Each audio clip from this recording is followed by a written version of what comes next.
Well, welcome everybody. Hey mods.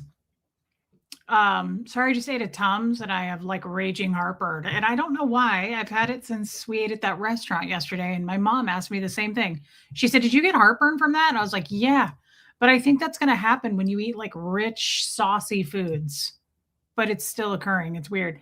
Hey, Charcoal Ninja. Hey, Robin Miners, Squirrel Girl, Diana H. Hey, Erica. That is perfect timing. Puka Vista made it. Yeah, ask your doctor if Yardia is right for you. Hey, Natalie Strasser. Donna Cooper. Hey, West Coast Fancy Nancy. Hey, Renee B. Pat Jonas. Ewa. Hey, Buffy. Panda, I was talking about you today. I love you, girl. Hey, Beth Galloway. Audra in Denver made it. Thank you so much. It's actually not Fred's birthday, Ghostwriter, but that's okay. It's the thought that counted. Today is the day that Fred passed away. It's his death date. Yeah. 7 years ago today at 9:00 this evening on a Saturday. Crazy, right? Because he was a piano man, and that's the first lyrics of the song Piano Man. Why don't you sit up here? I played that at his funeral. Hey, Caitlin. Hey, DS Kitty Diane. FAFO, Alicia. I'm happy to see you. Hey, Secret. Hey, Joanne Hawley. Joanne Hawley, thank you again for the kind words yesterday. That was so nice of you. Hey, Marie Marion. Riley's human. Come on, Punky. Come on, baby. Come on. There you go. Hey, Liz Tricks. I liked how you called it that yesterday. It's Fred's heaven arrival date. I love that. Hey, Rebel Rowdy, Holly made it. Neptune made it. Heavenly, yes. It's just not his birthday. It's his death day, I guess. I don't know how you would put that. Heavenly arrival date. Hey, Jan. Thanks, Jan. Feeling kind of ugh, really, but thank you. Hey, Angie Moe. Anita Card. Jen Finberg. Love you, babe. Hey, Debbie Zito, baby lily pad. Hey, just doing a quick roll call because I'm caught up, which is incredibly rare. Hey, Miss Sunrise Dawn. Would we call it his heavenly birthday? Is that what you call it? That confuses me. To say happy heavenly birthday makes me think today was his birthday. I don't know. Wisco girl, welcome back. Hey, Kim, how's my mom? Hey, Cindy G, she's better today. She is better today, actually. I've checked on her a couple of times. She's less sore. Jenny was here. Thank you. Wow. Hey, Original Anne. I'm happy to see you. Hey, Blessed Gloria. Thank you, Anita Card. Interesting, Joanne. Okay. No, she's oh crap. I forgot to call my mom too about something. That's okay. I'm sure she'll call me while I'm live. Hey, Sophia. Yeah, I mean, I agree. I could see that. Hey, Jan, Sophia says it's a kind of a birthday. If you think of it, it's a second birthday. But if you just said happy heavenly birthday to Fred, it makes me think of his birthday. But I understand what you're saying. I get it. I get the idea. Hey, Marissa Martin. Jenny was here. Thank you. I love it when people pop into the chat. So speaking of that for today, this was so kind. I just want to show this to you because I got a knock at my door, but it wasn't anyone trying to kill me, which was kind. I don't even know who they were because they left and I was in the shower actually when it happened. But Debbie Zito sent me these today for Fred. Hey, Patty. Yeah, his birthday into eternity, Earth exit day. Isn't that, look at the vase. I love, love, love the vase. But Debbie Zito is top notch. Like that woman always puts other people first. She's always thinking about other people. She's always like, she's just that person. I'm never going to be that organized. Hey, Shell, I know. Like, it's not even the flowers for me. This made me really emotional. This is not, I mean, they're beautiful flowers and the vase is beautiful. But just to have a friend that reaches out or puts that on your calendar or knows that, like just the validity. It's like, I felt so seen when I saw these on my porch. I was like, wow, like for someone to go that far. A lot of you have reached out to me today. Alicia texted me earlier, Liz Tricks, Jen Finberg, Holly. A lot of you guys have texted me today and just said, hey, I'm thinking about you. They're very pretty, Debbie. Thank you. Jan, my husband who passed away. Today is his heavenly death date. But just to say I'm with you, there's another one. I will be in the background. My heart is with you. I love you, baby steps, and thank you. I just want to say thank you to people. Hey, baby, and thank you for your super chat, baby steps. Thank you to people who, not people, friends. And I often say, like, what is a friend? What's a friend to you? A friend to you is something, a different definition to me. I guarantee you, our definition of friendship is not going to be the same. Um, yeah, Marie Marian. And I know, Liz Tricks. Jan, you didn't impose at all. The whole purpose, Jan, is to jump into the chat and chat with us, engage. Not at all, Jan. Please don't feel that way. But it's just, hey, Wendy, welcome back, babe. I'm going to try to do an earlier show. I don't know if it will be tomorrow, Wendy, but I want to do like at least a couple days during the week, like a 3:30 show or a 4 o'clock, just so it's a little bit earlier for people in different time zones, different parts of the world. So I'm sorry that it's so late, Wendy. I really don't like doing streams this late, which I realize you're like, this isn't that late. I just start to lately, I'm having a lot of stress and it's like I'm more alive and ready to go in earlier in the day, and I could start around 3:30 when I get done with my other stuff. I could technically start around then, and I might start doing that. We'll see. It kind of depends on Huxley's schedule too.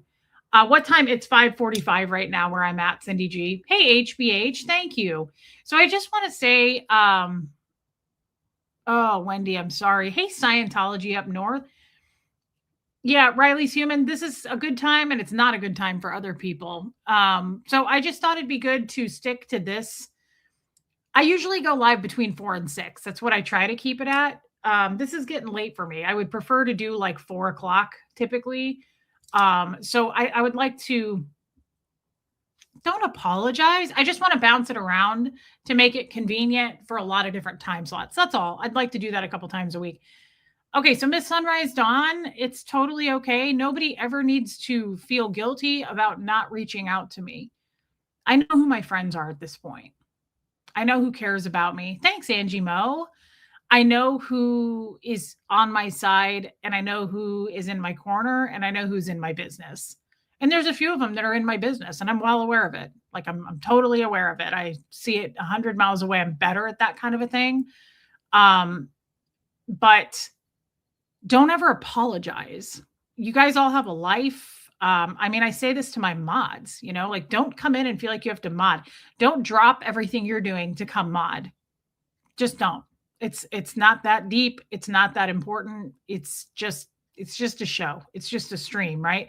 But today I feel the love from you guys, whether you texted me or not. I'm not trying to make you feel bad if you didn't text me, but I just really want to say how much I appreciate you guys. Yeah, I don't know. I'm having a weird time today. I saw something and it really bothered me, hence the title of this. And I want to enjoy today. I want to absorb today. Okay, Wendy. Well, it's not that late then for you, Wendy, but there's people in the UK where it's 6 hours later right now, like Armine. Stella, who else is in the UK? Lydia Krause. Joel Sachs rarely makes it because he's in South Africa. Pat Jonas, I think it's morning in Australia right now. I'm not sure. But we have a lot of people who watch all over the world, and I just kind of want to make it doable if I can for everyone. Charcoal Ninja, there you go. Hey, I Rule. I didn't know you were in Texas, Jan. That's great.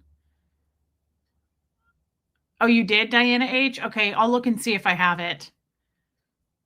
Yeah, I love London too, Wendy. So, yeah, Neptune's.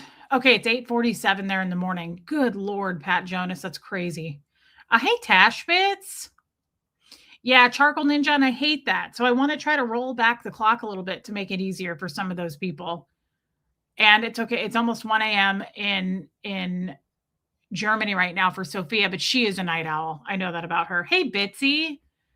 Sophia's always with us. I love her. I really feel like, Sophia, I don't validate enough of you enough. Like, you are incredible. I love you. You're always with me.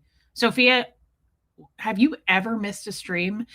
It's rare. Like if you have, it's rare. There's so many of you that are always with me and you're so loyal and you're such good friends. And it's you're not loyal to the channel, you're loyal to me. Like you're my friend. I consider you my actual friend. Cheryl Nolan, hey babe. And I just really didn't put any value on having friends. And for the first time in my life, I really do now. I crave friendships. I'm careful about them now. Like I'm really careful. I've met way too many people. Hey Tammy.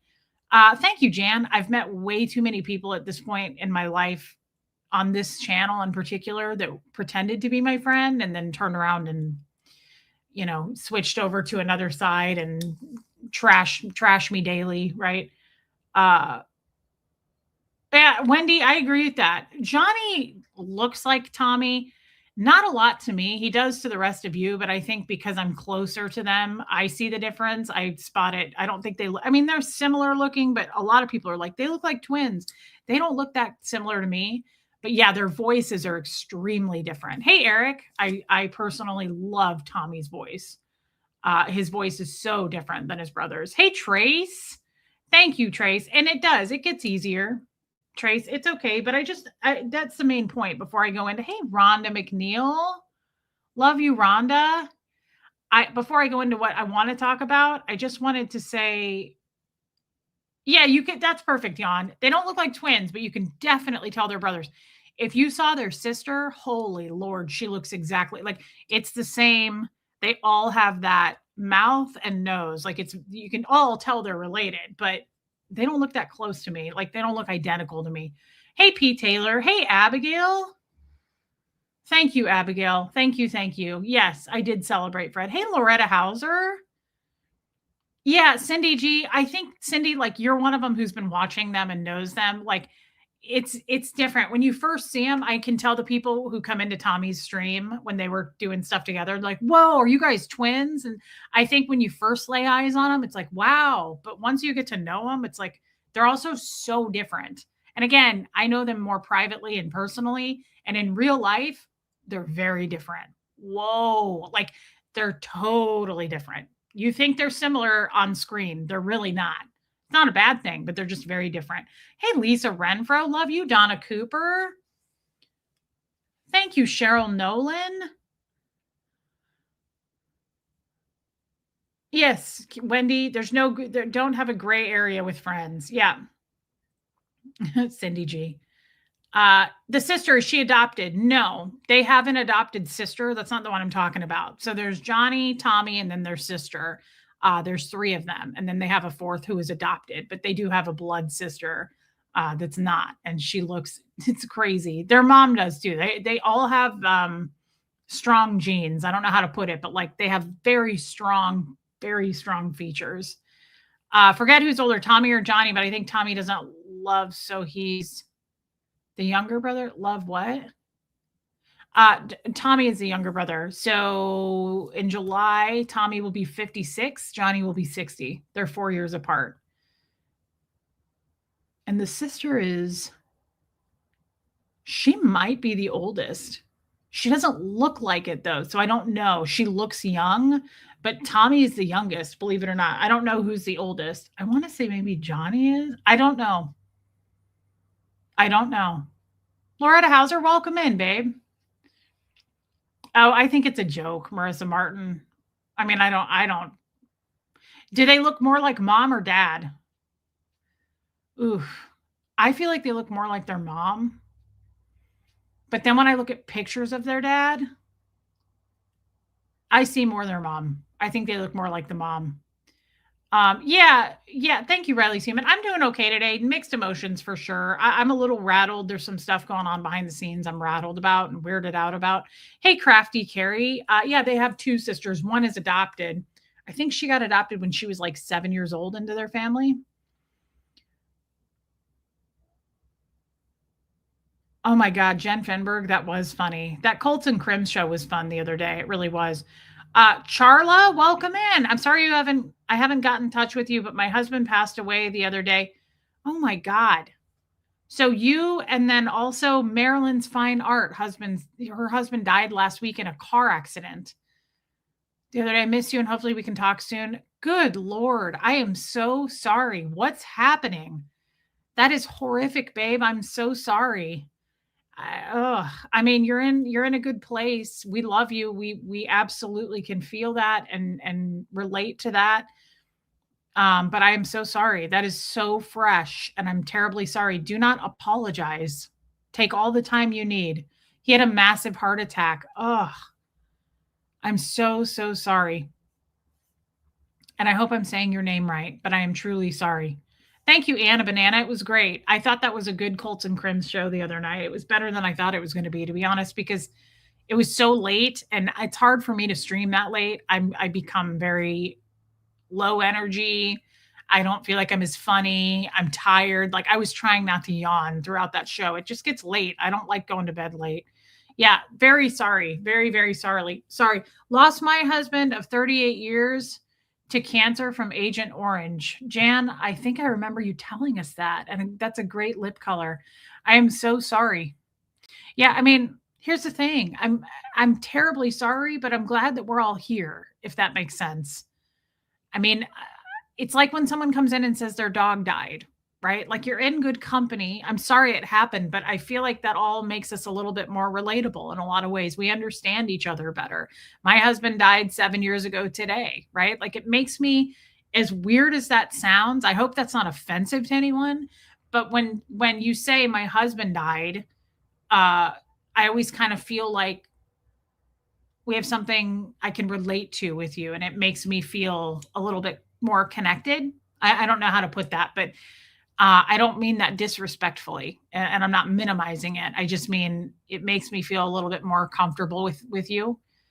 Oh man, Marissa Martin, I know. That's hilarious. Yeah, Pat Jonas, a lot of loss, but community does help. Yeah, it means you're not alone. That's what it means, Sophia. Sophia, you often are in my head lately and you're translating for me. I really appreciate that. Thank you, Shell. Um, and Pat Jonas did too. I miss him until I see an older couple fighting over coupons in the grocery store. Yeah, I agree with that. Yep, I could see that. Looks don't always reflect reality. I'm 3 years older than my brother, but many people have told me that he looks older. Reese, you have a picture of them, so you tell me. I have a picture of who? That's interesting, Abigail. Yeah, Tammy, I understand. I totally get it. So today has been a little bit of that day, but Debbie Zito sending me flowers. Hey Lisa, welcome back. Debbie Zito, I just want to say thank you again for those that didn't see it. Debbie sent these to me today because of the loss of Fred, and she just was trying to comfort me. And I just think that is such a true friend. That is such, I mean, you don't have to send anything, but it's just the thought to me. It's what this represents, the symbolism. It's so kind that she was, I mean, that really lifted my day. Alicia sent me a text. Liz texted me. Holly, Jen Finberg, a lot of people texted me and were like, hey, not trying to bug you, but I'm just letting you know I'm thinking about you today. Like, I don't know about you guys. I don't know if it's because I'm a Cancer sign, but those kinds of things, you you can't put a price on that. The thoughtfulness of someone who's like, hey, I was thinking about you today. I mean, I just think it makes you feel like we just said less alone. Makes you feel less alone. People are thinking about you. People are in your corner. You're not alone, right? Yeah, it's nice to know, Pat Jonas, that people care. It helps when friends let us remember those we have lost. Grief never goes away. It does change forms. Yes, but I love the vase, especially. That is, Debbie probably did that because that's my favorite color, green, and then turquoise as well. I love, love, love. So Debbie, thank you again. And that was just again, it's not even so much the flowers to me as it is the fact that you just did all of that and thought of me. Hey, Karen Tootie Greenie. Piano player, Fred. Yes, Lisa. So Hawkeyes loves nature. You showed up in my feed. My husband passed suddenly 11 years ago on 4/4. It's still very hard. Well, first of all, if you are brand new here, welcome in. We already love you because of your picture. That's a cute dog. It reminds me a little bit of West Coast Fancy Nancy's dog. Thank you for being here. And I'm sorry that your husband passed away. It's mine is 7 years ago today. Okay, Abigail, thank you, babe. You're brand new. Well, welcome in. And I hope you'll give us a chance. I hope you'll stick around. This may be a weird channel for you. We switch up the topic every day if there even is one. We kind of go into the weeds, and I really just engage with the audience like I'm doing with you right now. Hey, Lumen. So I hope that you'll stick around and find something in this community, because it's amazing. Thank you, and mine goes out to you as well. I appreciate you being here, and I'm sorry to everyone who has suffered a loss. But I think you'll find, Hawkeye, that this is a great community and people really care here. People really interact with each other here, and I love that. Oh, you started a tiny channel. Good for you. Well, I'm a former Scientologist. I was in Scientology for 38 years. And the reason I bring that up is because I saw some stuff today that I kind of want to talk about. I got a little bit, I'm feeling bothered and affected by Scientology right now, just like their tactics. And I'm feeling a little bit mopey just about what occurred and the people I lost, and just triggered. Yeah, Pat Jonas. If you remember the other day, I showed you some Scientology reels. I'm so sorry, I rule. Some reels of them like promoting that they're hiring. And remember, those ladies were like dancing around and trying to promote it. Well, I went to the website and I looked on the face. Punky, why are you staring at me like that? Well, what kind of face is that? Well, I mean, all I know is that you're tiny. That's really all I know. And that you were kissed by the Lord. And the Lord really loves her.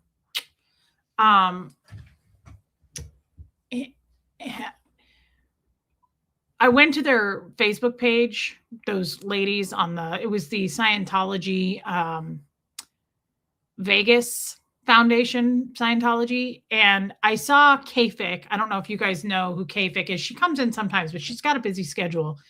Janet's a lot. It's really special. And we don't want to overlook that either. I mean, we know that today is the day that Fred died, but it's also a special day because you were really sad about that day.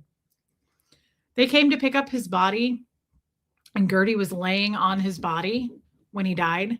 He loved Gertie. And I called the funeral home, this is dark, but when they came to pick him up, I've never seen this dog growl at a human being. And when they came to get his body, she growled. She didn't want to get off of his body. It was very, very sad. Oh, she's sleeping.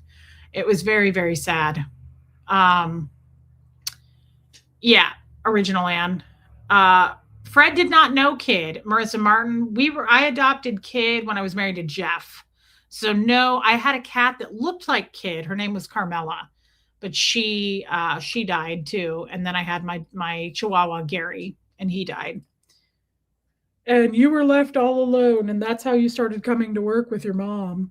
Because when Fred died, and Gary died, and Carmela died, they all died within 3 months of each other. As you know, my dog died 3 days before my husband died. That's so sad, Hawkeyes, but it's also kind of magical and beautiful. Hey, Armine. I know. Marissa Martin, you know I love The Sopranos. Hey, Forever Huff's Living. Yeah, they died. My husband died, the dog and the cat died, all within 3 months of each other.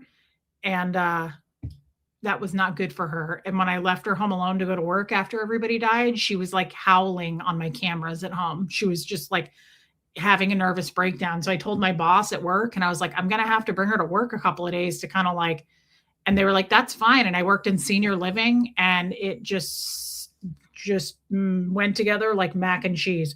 She came to work with me every day for years after that. And all the seniors would carry her around like this, and they would push her in their walkers, and they would kind of fight over who got to hold her and carry her.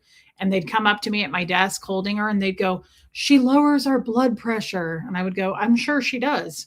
She was sent here by the Lord, just sent here by the Lord. And then you just carry it around because it doesn't even look real. It looks like something out of a Dr. Seuss tale, really. But she's like a newborn baby, but way cuter, way cuter. And she gives dainty little kisses. Only when she feels like it, though. She says, sometimes I don't. Oh. Sometimes she says, I want you to just kiss the footy paw. No, Marissa Martin. Hey, Mama Bear, we do not. Oh, unbelievable. Do I think Fred would have liked Bo? Yes. Fred loved animals. Yeah, love.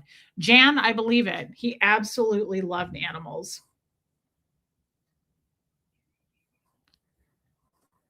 Give me one sec.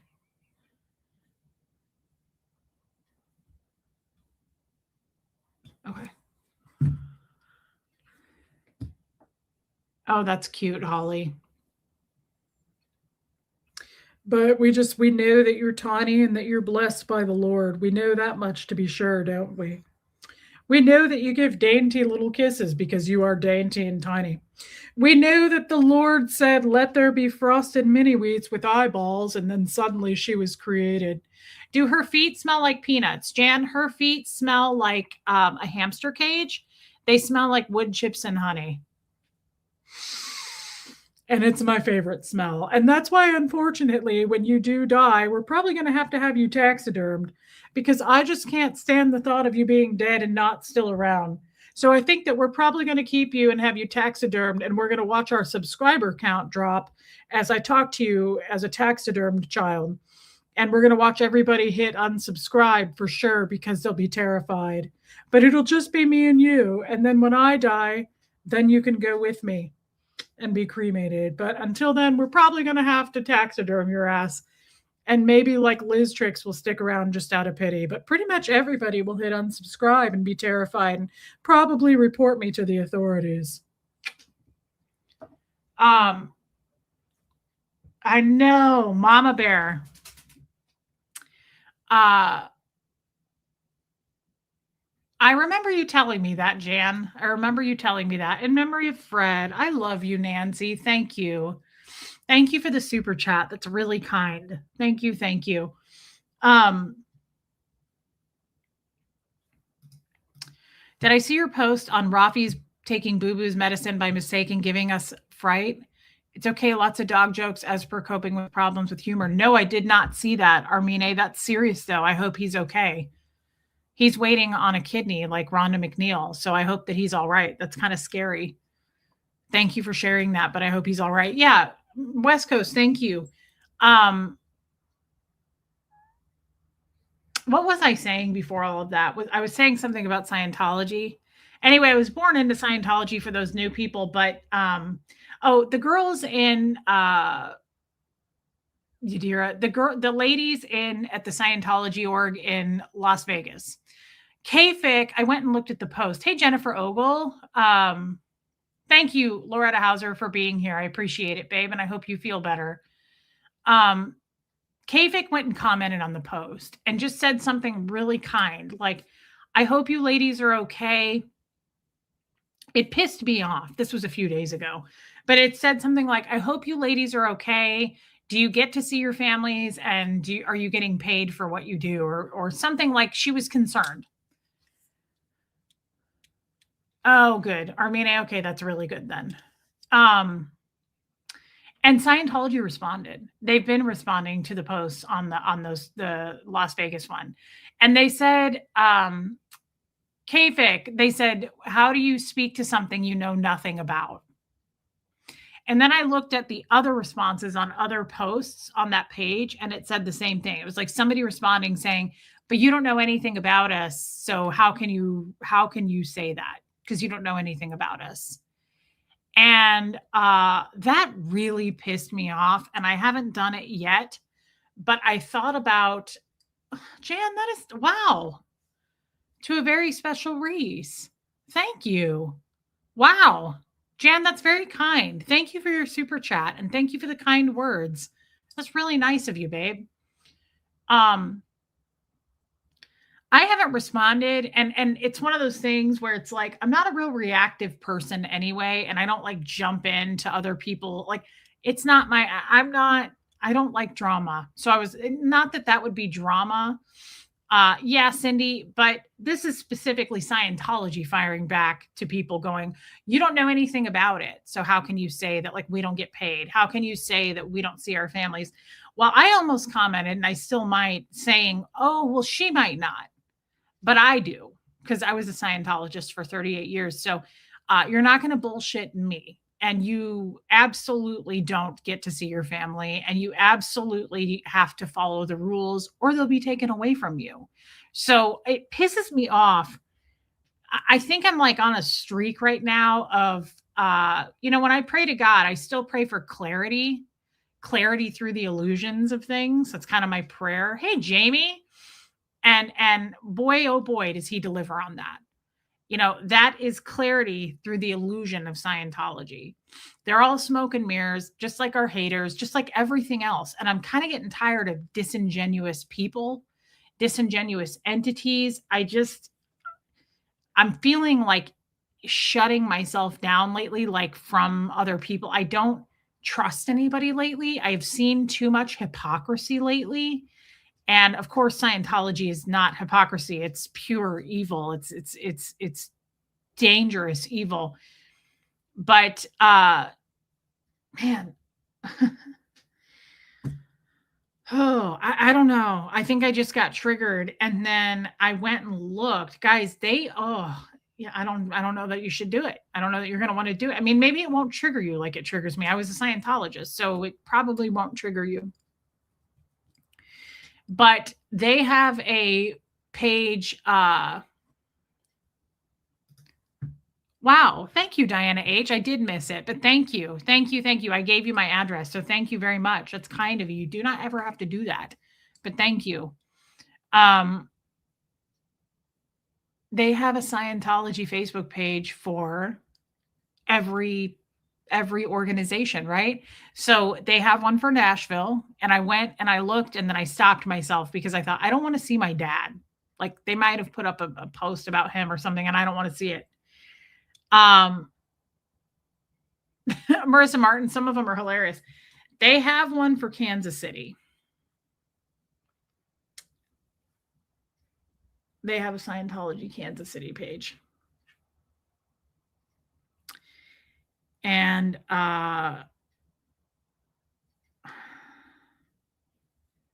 obviously that's where I came from. And obviously, hey, Lady O, there's a bunch of people there that I know that they've posted about.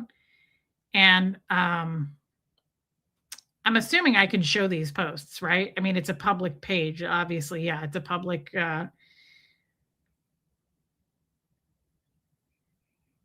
Oh, this lady took Brenda was going to be the executive director, so she's not. It's weird. She looks like Brenda. Hey, Heather Huckleberry. And for instance, this woman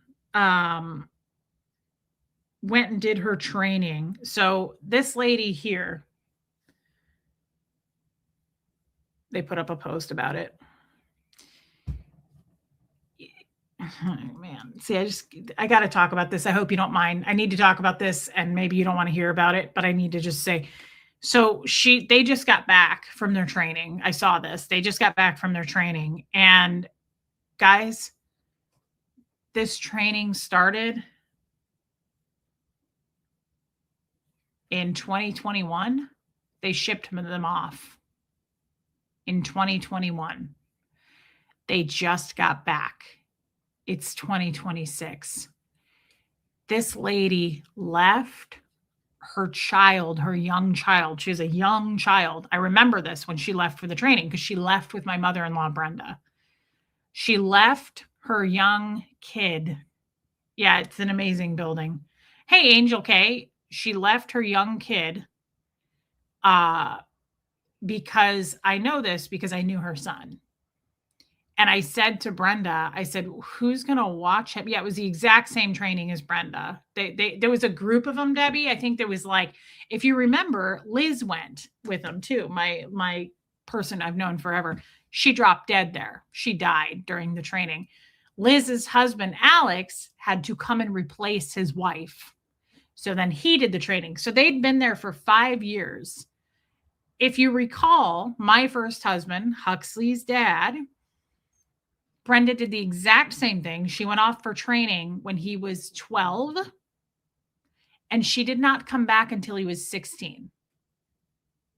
Brenda left her 2 boys, but Michael was one of them, who was my husband, at 12. 12. She went for a 4-year training program and didn't return until he was 16. Left him. Hey, Ruth, left a 12-year-old son. This lady left, and that kid was, when she left, I think he was 9, 10. What kind of a mother leaves her son for 5 fucking years? And that's her. They posted this. And so she just got back and left her kid with the dad or her husband. I don't know if her husband is the father of the child. I don't know. But I knew the kid. And they've posted pictures of him all over the Facebook page.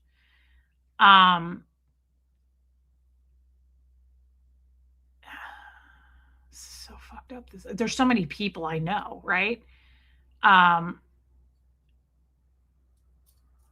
Dan O'Connor's daughter is posted on here, and I know I can show it, but I'm not going to. She's underage, and you can go look for yourself, but I'm not going to show her. I think it's disrespectful. Both of his kids are on. He has 3 daughters, and I only saw 2 of the 3. But all of these people. Okay, so do you guys remember Eric? Do you remember Eric, who I ran into in LA, the chiropractor? They posted him. Eric just completed his Academy Level 0. Here's what he took from it. This is his success story. This was an absolutely fantastic course. It's set up so smoothly, but packed full of amazing data, not just about auditing, but about life. When I was listening to the lectures, I was having cognitions. What is a cognition? Realization. Hey, decultified, an epiphany. It's a Scientology word for, I still use it here. I was having cognitions on every lecture on what LRH was saying directly going on in my life. When I got into the auditing portion, the drills are set up on such a nice gradient. Do you guys know what gradient is? Is that a word you use? A gradient is like a step that's like appropriate. So like in Scientology, I might say to you, whoa, whoa, whoa, that's too steep a gradient, meaning you went from A to Z, like A, B, C, right? Okay. When I got to the auditing portion, the drills are set up on such a nice gradient. It wasn't overwhelming, and I felt I could actually do the actions. Then it came to the auditing of another person.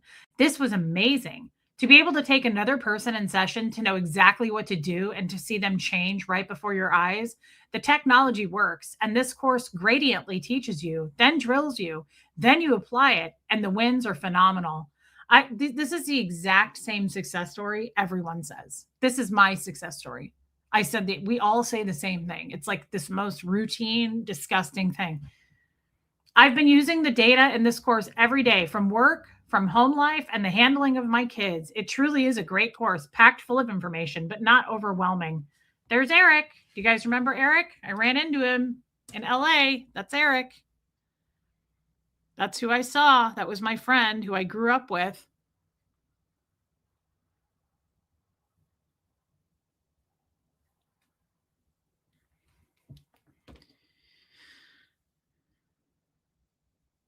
I mean, it's nothing but people that are just like, congratulations to this one. Congratulations to that one. And what's really gross is they did videos.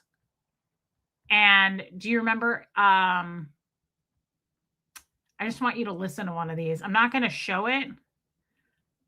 Oh, well, here we go. Here's the heritage and really our landmark buildings of our country.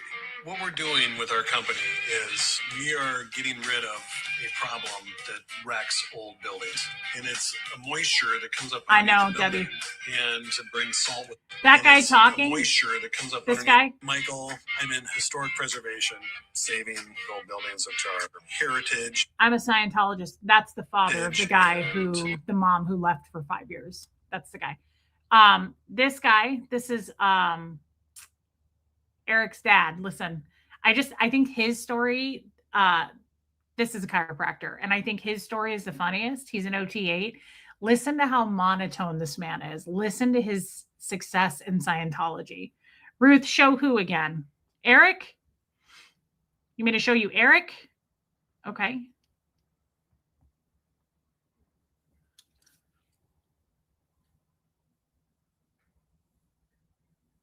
Hey, Linda.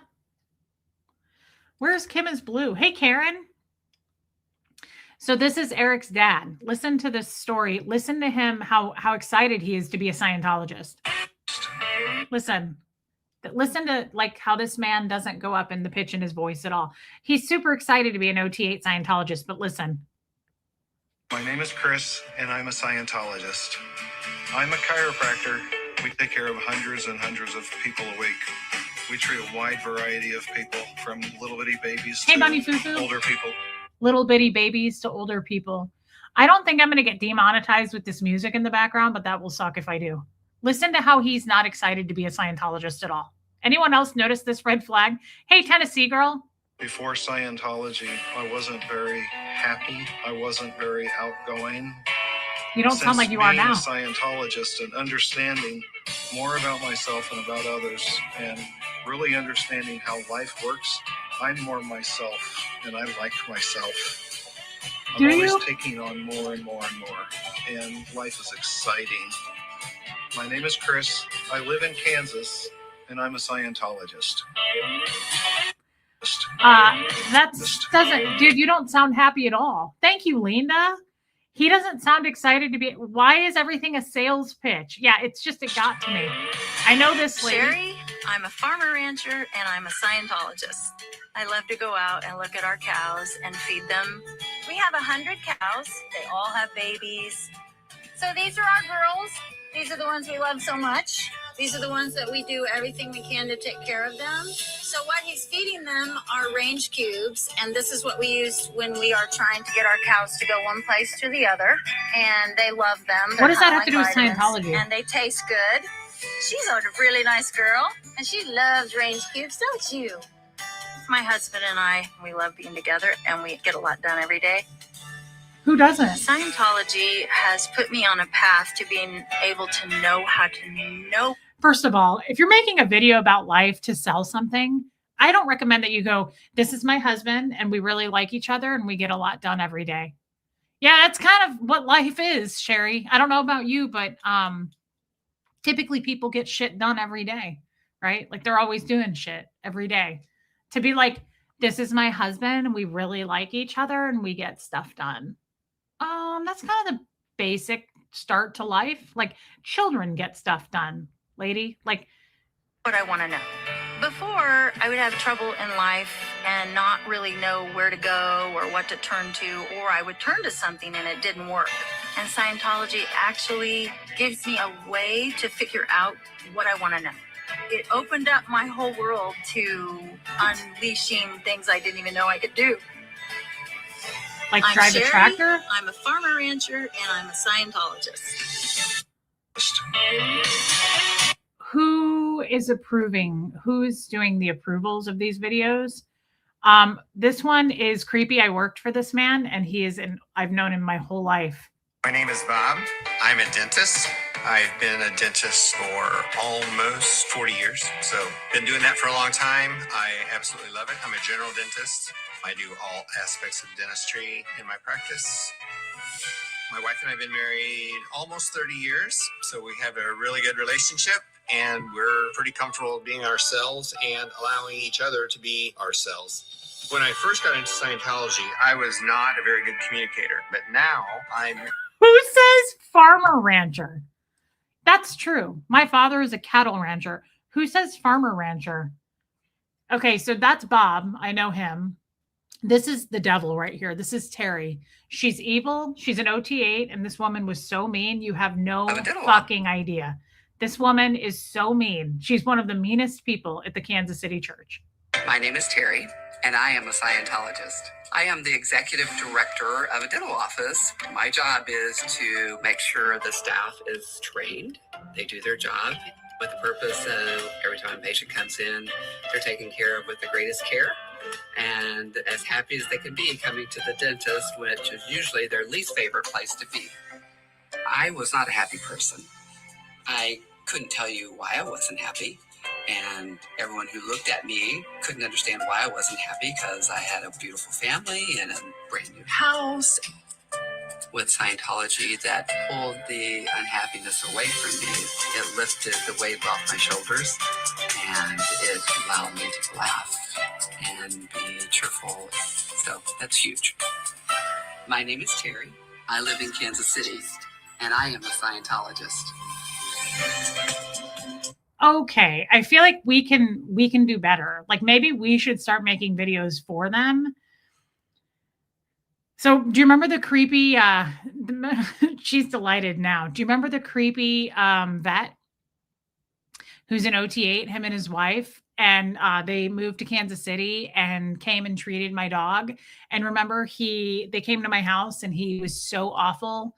And I said, "Is it bad?" He was like, "Oh yeah, his heart's a train wreck." He was like, "Yeah, no, he's definitely gonna die." Like he was such an asshole. They made a video for this guy. My name is Larry. I'm a veterinarian, and I have a mobile veterinary practice.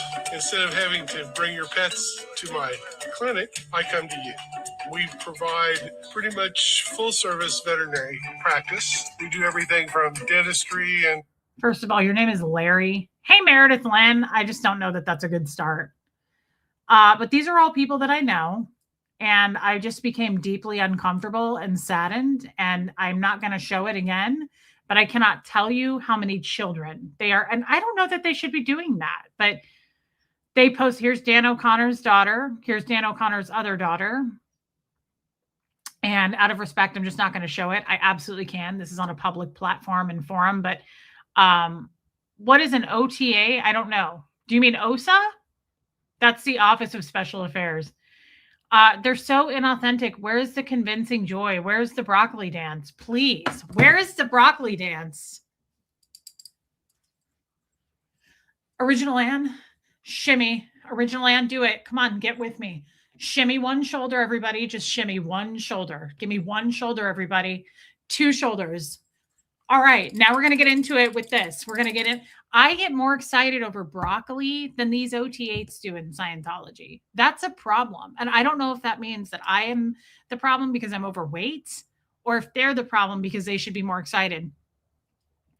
I don't know, Neptunes. Well, yeah, I know because my dog was on medication for his heart. I could totally do a commercial for Scientology and I would rock and roll that shit. What is OT8? OT8 is the highest point that you can get in Scientology as far as Lady O just threw her shoulder out. So sorry about that. Why don't you call a doctor? I know you were, Ann. OT8, good thing you got a tank on for that broccoli dance. Why? Because you're saying it would be terrifying if I was naked? It is. You can imagine it. And it's just as scary as you thought it was. OT8 is you have to pay like a ton of money to get to the highest level in Scientology. And it's the mind moving level where you can like do stuff with your mind. Hey, Lachlan, you can see people. You can go away from your body and like check on and spy on people. When somebody dies, you can go grab that person and be like, hey, I can take you to a new body. Follow me. You can be a tour guide. You can go into the ocean and like see the aquatic stuff that's happening. Hey, Emily Brooks.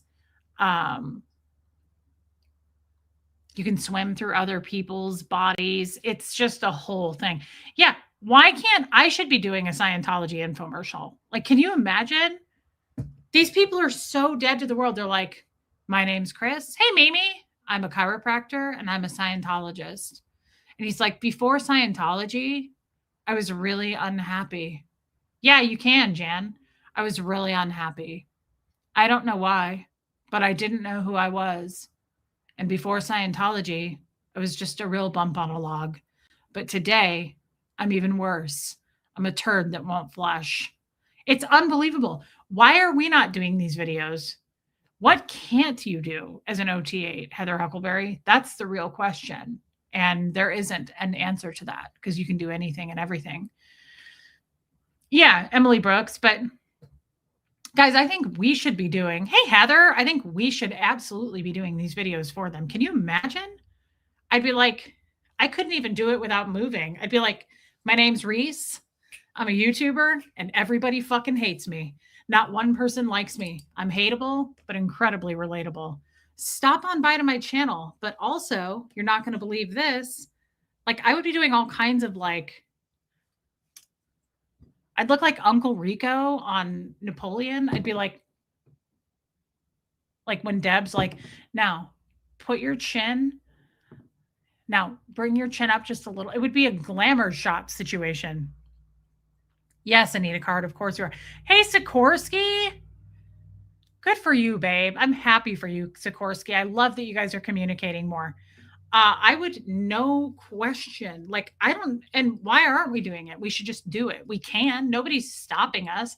Like, maybe I need to make an intro.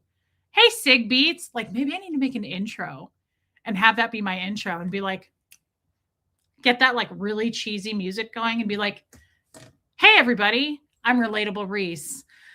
I'm hated. No one likes me. I live in a trailer and I'm a Scientologist. Follow me. I'll show you around this shithole. Yeah, I don't know, Emily Brooks. And then I could be like, I'm a farmer rancher because of my backyard, which is full of cattle. And that makes me a farmer rancher. That was weird. How was she describing the cows? Like, this is what I did today. Here comes Does this the make herd. Does this make me a farmer rancher? That's my backyard. I love watching them from my back door. Look at how cute they all are. I'm Reese. I'm a farmer rancher. And I'm a Scientologist. What the holy shit? I mean, Erica's right. Who says farmer rancher? I'm going to ask my dad. Hey, Tracy Schwab. I mean, he's been a cattle rancher his whole life. I'm going to be like, quick question. Do any of your friends call themselves farmer ranchers? Yeah, he's cute. There's so many babies right now, Cindy G, and they're so cute. That's what I'm going to do. I'm going to go film it. I'm going to stand there and be like, with the cows in the background, I'm going to be like, hey there, my name's Reese. Follow me. I'm a farmer rancher. And then just like show them on display and go, I've been doing this for years since I moved into this trailer.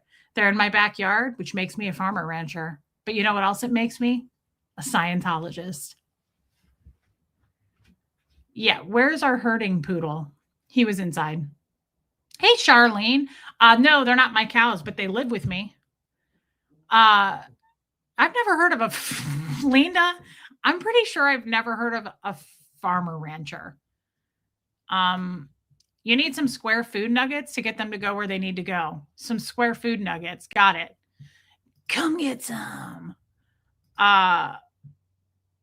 New hat. We need some merch that says farmer rancher on the front, and on the back it says Scientologist.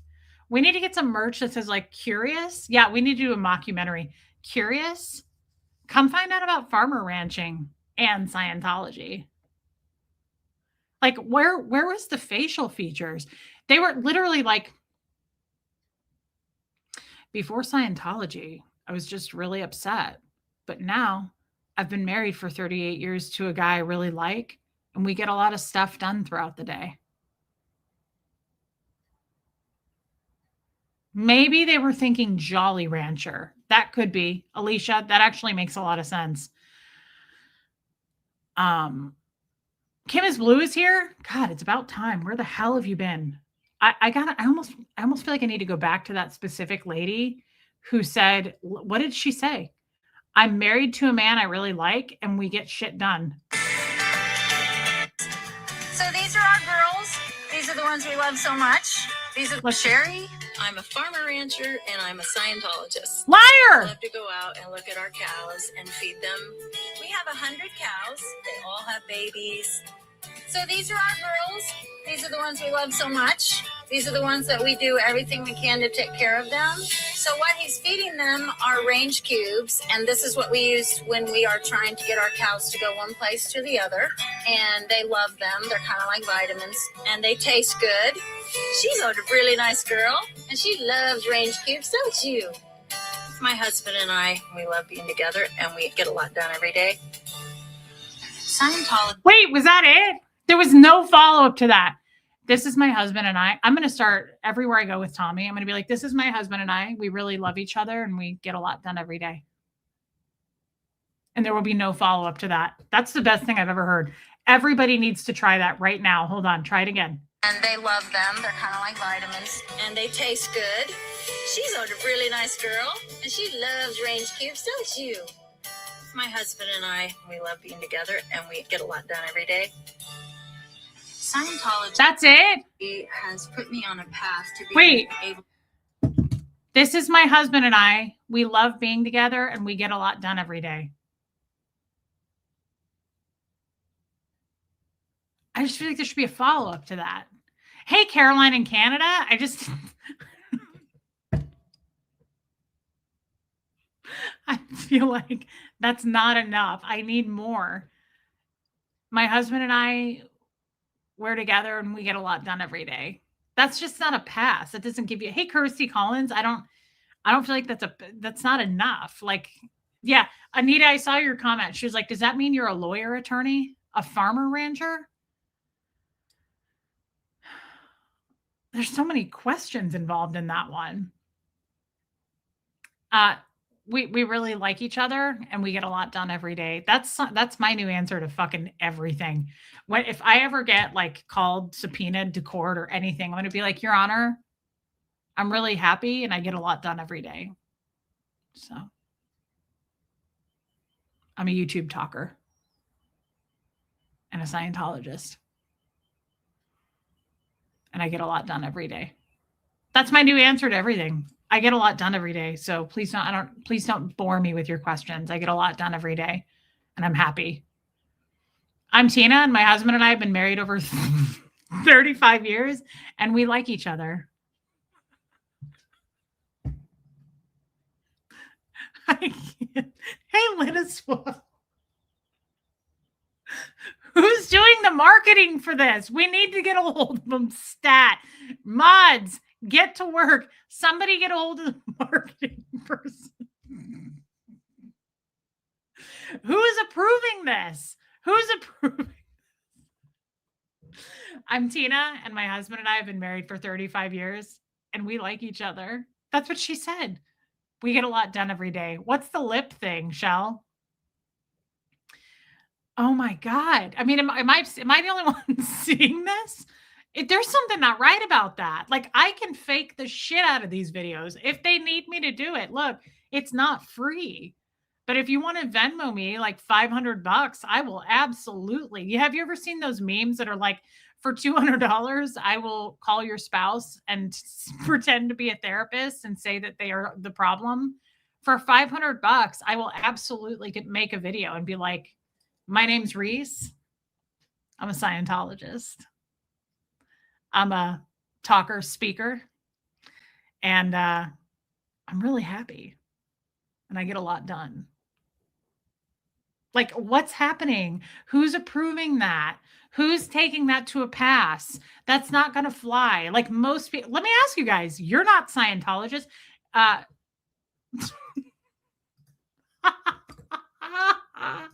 Gemini girl. Tomorrow is mine and my husband's 25th anniversary, and we like each other most days. Hi, I'm Irule. We've been married 47 years. We hate each other.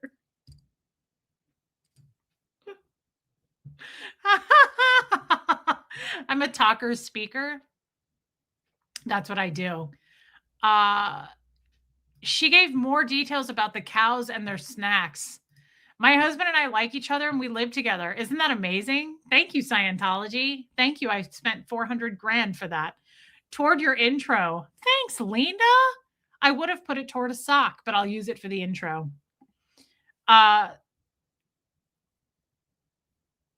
Yeah, streams like this help undermine Scientology a lot more than, honestly, these kinds of streams to me, well, not this one. I'm not going to toot my own horn. I'm really not very good. But if you did streams like this to show just what Scientology is doing and putting out there and showing their comments and what the lies, that's actually more effective than protesting, in my opinion. I think there's different kinds of protesting. I don't approve of the way a lot of people do the protesting. I think it's very useless and hurtful and I think it scares the people in the buildings to not ever want to come out. I think it makes us look crazier out here. Like, I think I'll stay in Scientology. Like, I think it doesn't have much of a purpose doing it the way they do it. Uh, but I think that showing these kinds of videos absolutely show how nuts Scientology is, and not the people, but just the concept of Scientology. They look like, how old is it? I don't think it's very old at all. They look like robots. And they sound like robots. Hi, I'm Chris. I'm a chiropractor and I'm a Scientologist. And before Scientology, I wasn't a Scientologist. But now I'm married and we get along. We get things done. And that's what being a Scientologist is.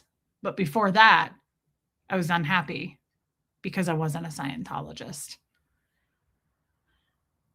No, Jan, I think you're thinking of Richard Gere. He's not. John Travolta, Tom Cruise, Kirstie Alley was. John Travolta's wife, I can't think of her name right now. Kelly Preston, Jenna and Bodie Elfman, Juliette Lewis, Beck was, Laura Prepon was, Danny Masterson. No, Tom Hanks is not. Thank you, Miss Sunrise Dawn, for Fred. Love you, Reese. That is really sweet, babe. Thank you. Thank you. Thank you. It doesn't look like there's any soul behind the eyes. There's also nothing behind their voice. Do you notice that? That's why everybody says they look dead behind the eyes. Listen to them talk. It's all that training they did. I've been married for 38 years. He checked yes that he liked me on a note. We own cows. The light is definitely gone. Yeah. That was Leah Remini. Jan, that was Leah Remini. Oh, Elizabeth Moss. She's apparently like a newer actress. I've heard the name, but I don't know what she looks like.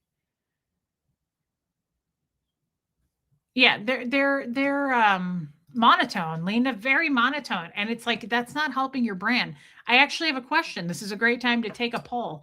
How many of you, like, put a 1 in the chat? Hey, Carolyn Peters, would watch or listen to that and think, that's motivating. I have FOMO. I want to go check out what they're doing. They seem like they're so successful. None of you would. That's really bad marketing. That's terrible marketing. It really is. I mean, all jokes aside, I'm probably going to get kicked out now. I probably can't even get on the page. Oh, no, I can. I mean, just listening to, yeah, I saw that Brenda is a part of that. Listening to this, I mean, just listen to his voice. My name is Chris, and I'm a Scientologist. I'm a chiropractor. We take care of hundreds and hundreds of people a week. We treat a wide variety of people, from little bitty babies to older people. Before Scientology, I wasn't very happy. I wasn't very outgoing. Since being a Scientologist, I wasn't very happy. Where's your smile? Wouldn't you be like, if you were really trying to sell this, wouldn't you be like, before Scientology, I just wasn't very happy. Like, I don't know. I have a button on this though. Like, it's a pet peeve for me. I can't stand monotone people. And I know that's mean. They can't help it. But like, people who have, like, there's some streamers out there. Okay. There's some streamers out there that talk like this and there's just nothing to it. And I honestly, like, I should try to do a whole show this way. Can you imagine if I would lose subscribers so fast if I was like, hi, I'm Relatable Reese and I was in Scientology. And so I grew up in it. And like, there are people like that. And I'm like, I start hyperventilating. I'm like, oh my God, like, I need to see some panic attacks. I need to see some anxiety in your voice. I need to watch you take laps around the anxiety pool if you're going to be interesting to me. Hey, Marsha Laird, like, I get freaked out by people who are just like, to me, that's not calm. Hey, Inner Sparkle Monkey, that's not calm. That's not like someone who makes you feel safe just because they don't have any like pitch in their voice. It's like, yeah, it's soul sucking. It's like, oh yeah, Nancy Cartwright, Bart Simpson. Yeah. Well, and when he said, you watched him, he was like, before Scientology, I just wasn't very happy. Yeah, there's no emotion. There's no, does that sell any of you? Like, are any of you that bad off in life? Erica, are any of you that bad off and depressed that you're like, oh, I'm going to reach for that? Hey, Kevin, are any of you like watching that video going, I want whatever he's doing? What the hell? That's not selling. That doesn't feel like selling to me. Like, I fire doctors if they're not interesting and overweight. I mean, my doctors need to be overweight because I'm overweight. It's the whole thing. Like, if they don't have a fupa, I don't want it. Right. But neither here nor there. The personality, like if you come in and you're like, okay, so it looks like you're diabetic. Yeah. I'm like, bye. I need a doctor to come in and be like, hey, girl. All right. Looks like you weigh a lot. So what kind of food do you like to eat? Because you're chubby. Let's talk about that. Your cholesterol is really high, but I get it. I also like fried foods. Like, I need a doctor that, they're not in tune. They're totally out of tune. I won't talk to people who are like, I'm telling you, I've seen other YouTubers and they do entire shows and they're like, hi. Yeah, Cheryl, it's total brainwashing. Do any of those people sound like they're with it? They seem fine, Yadira. Everybody take a drink because Yadira stopped the whole damn show. And it was an important one. And now I don't remember where I was. I need a doctor that laughs too. Jack Black would be a great doctor for me. Yeah, I just and this is going to sound weird, but for me, so they have no, they don't sound like they have a soul. They sound like they're brainwashed. Sorry, Yardia, but they also feel godless, don't they? Like super awake. They feel so, the sound, like this is triggering for me because I know, Shell, like the way they sound, that's how Scientologists sound. Okay. I know all those people that were in those videos, and it's like you took them from another planet and dropped them here. It's like they're aliens amongst us. Do you feel that? Like they're not human. They're like, I'm Chris and I'm a Scientologist and I've been married a really long time. And I'm a chiropractor that adjusts people and babies and old people. Right? Like we didn't think you were adjusting caterpillars. I think we get it that you adjust people. Like for some reason, I wasn't wondering if you were adjusting spider monkeys, right?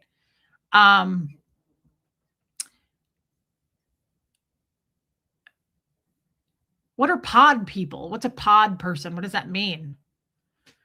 I just think they're a little bit too, I feel like hearing that is so triggering for me because it sounds like they're trying to sound human. Doesn't it? It sounds like someone is like, okay, Chris, I'm going to need you to sound like a person today. Like, I need you to sound like one of them. And he doesn't. And it's creepy.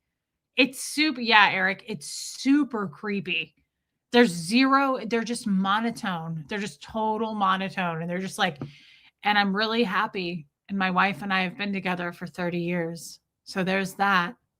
But we're also Scientologists and we've never been happier.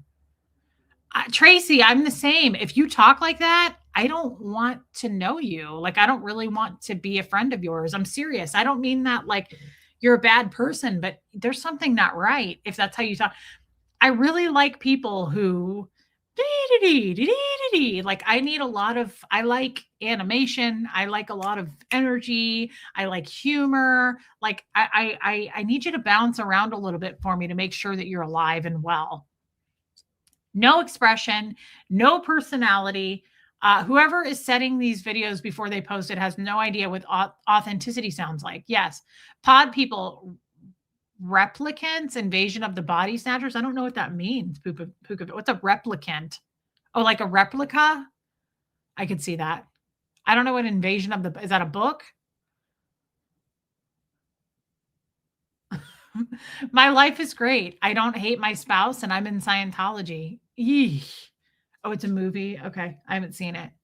It's just, it's such a slippery slope. And I know we're laughing at it, but it's also triggering as hell to me because that's how people are. And it makes me sad. By the way, just to show you a picture. Remember the other day when I said that they post pictures purposely to make it look like they're like men in black, like tough guys? The Kansas City team has returned home, everybody. Nice poses.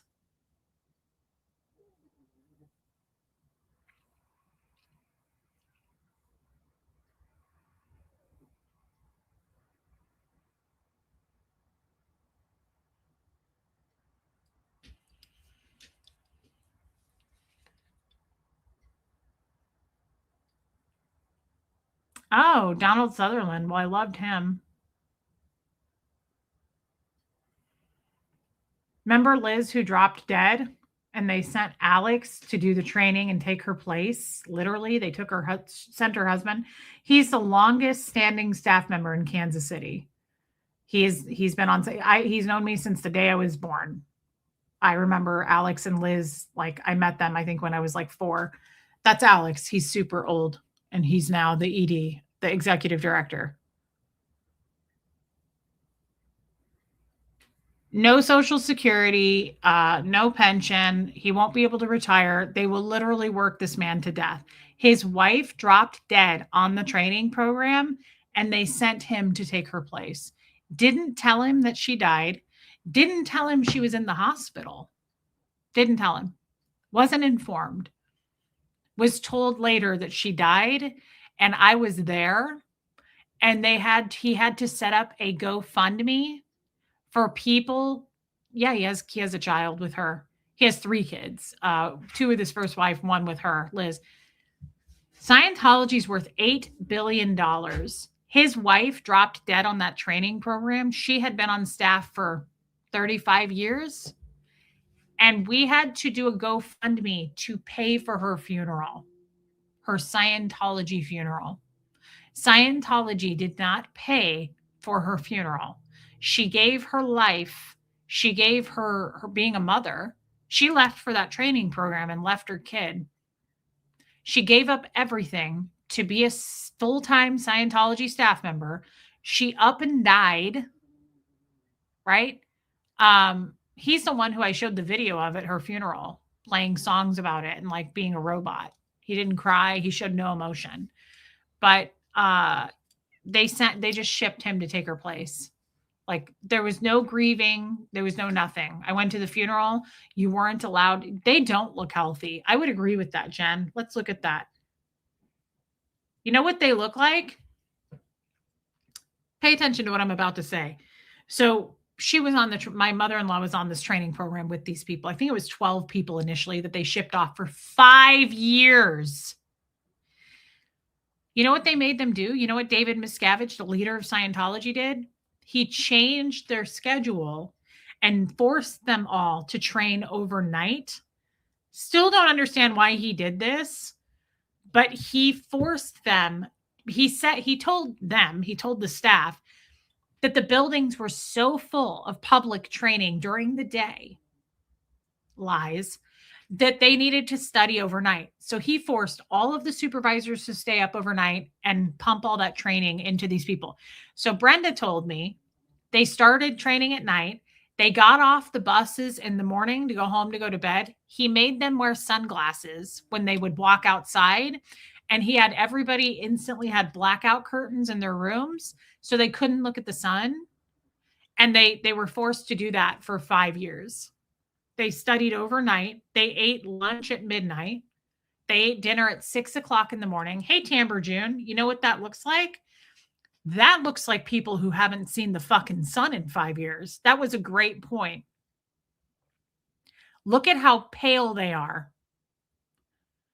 They haven't been outside in the sun. There's no color to them whatsoever. Oh, that's so gross.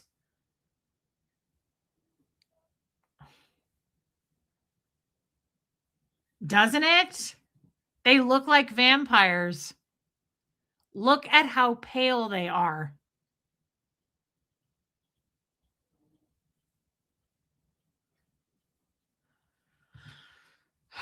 Guys, we got to do more. What more can we do to spread the word? I mean, I'm not trying to go crazy here, but This is really bad. This is who took care of the cows in those 5 years. She didn't go on the training program, that woman. That woman is a public Scientologist. Do they even comprehend how much healthier, glowing, and alive you look from your first video? It flabbergasts. Jennifer Minton, welcome in. You know, that's a really good point. Remember my first video ever on and on YouTube on Erin's channel? Remember how pale I looked and pasty and hunched over? I had no color to me. I was scared. I talked like this. My shoulders were drooped like this with my head. I wish that they could look at that and see that. But unfortunately, they look and see that I'm just a suppressive person that gives people cancer. But that's a great point. Just looking at those photos is unbelievable to me. How bad they look, how unhealthy they look. Really, truly unhealthy. And not to mention, how come no one in Scientology, how come nobody thinks that that's that's not a red flag that you are leaving? I remember there was a lady that went to that training program that had an infant. She had like a 4-month or a 3-month-old baby, and she left the baby.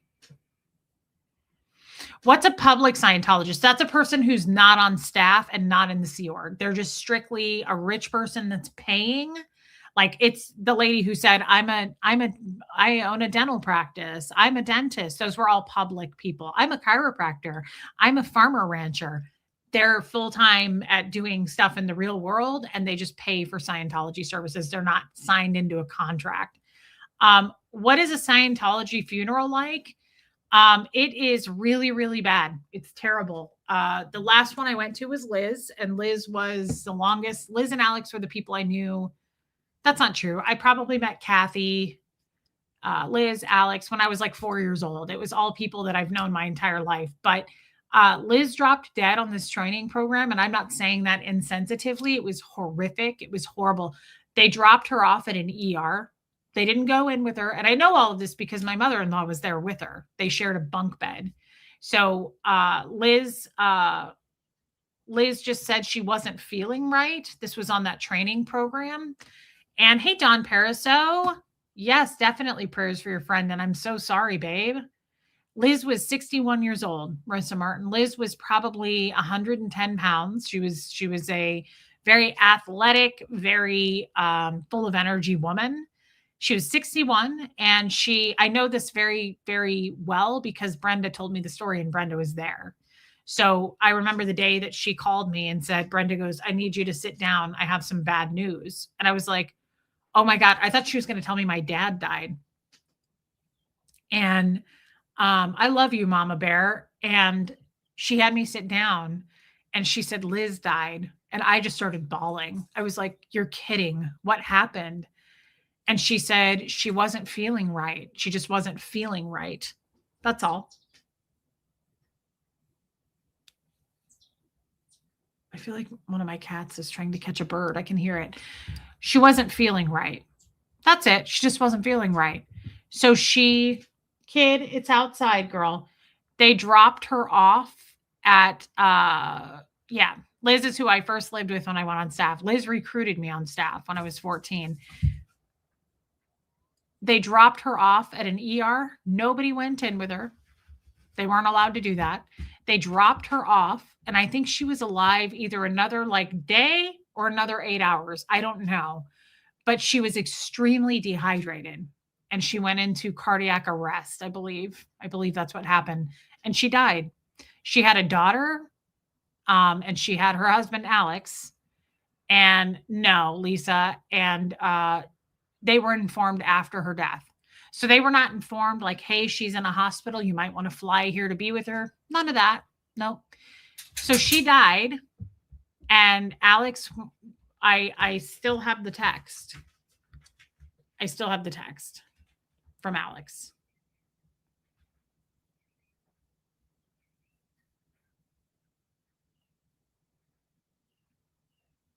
God, Debbie.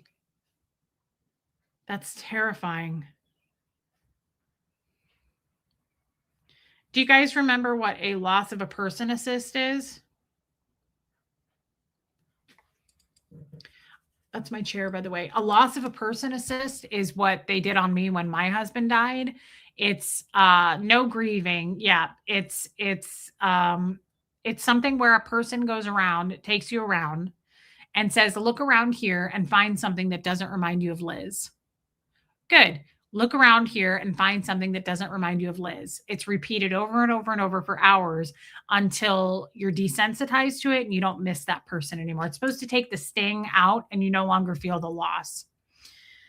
So I sent Alex a text when Liz died, and I still have it. This is Reese. I tried to text blank, but she didn't answer. It might be an old number. That's Alex's and Liz's daughter. I just don't want to say her name.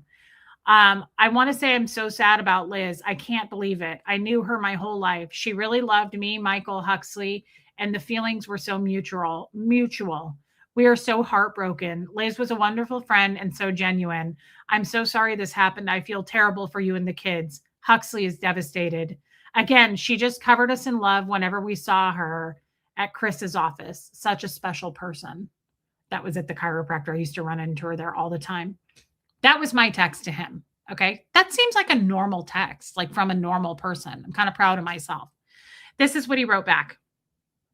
Thank you so much, Reese. So many people loved her because she loved so many people. Okay. You could give Huxley a loss of a person assist. If you're not sure how, you could take him to the org. If you're not sure how, you could take him to the org. I'm sure almost anyone there would give him one. And you too, if you want. There's a lot of assists giving at the org right now.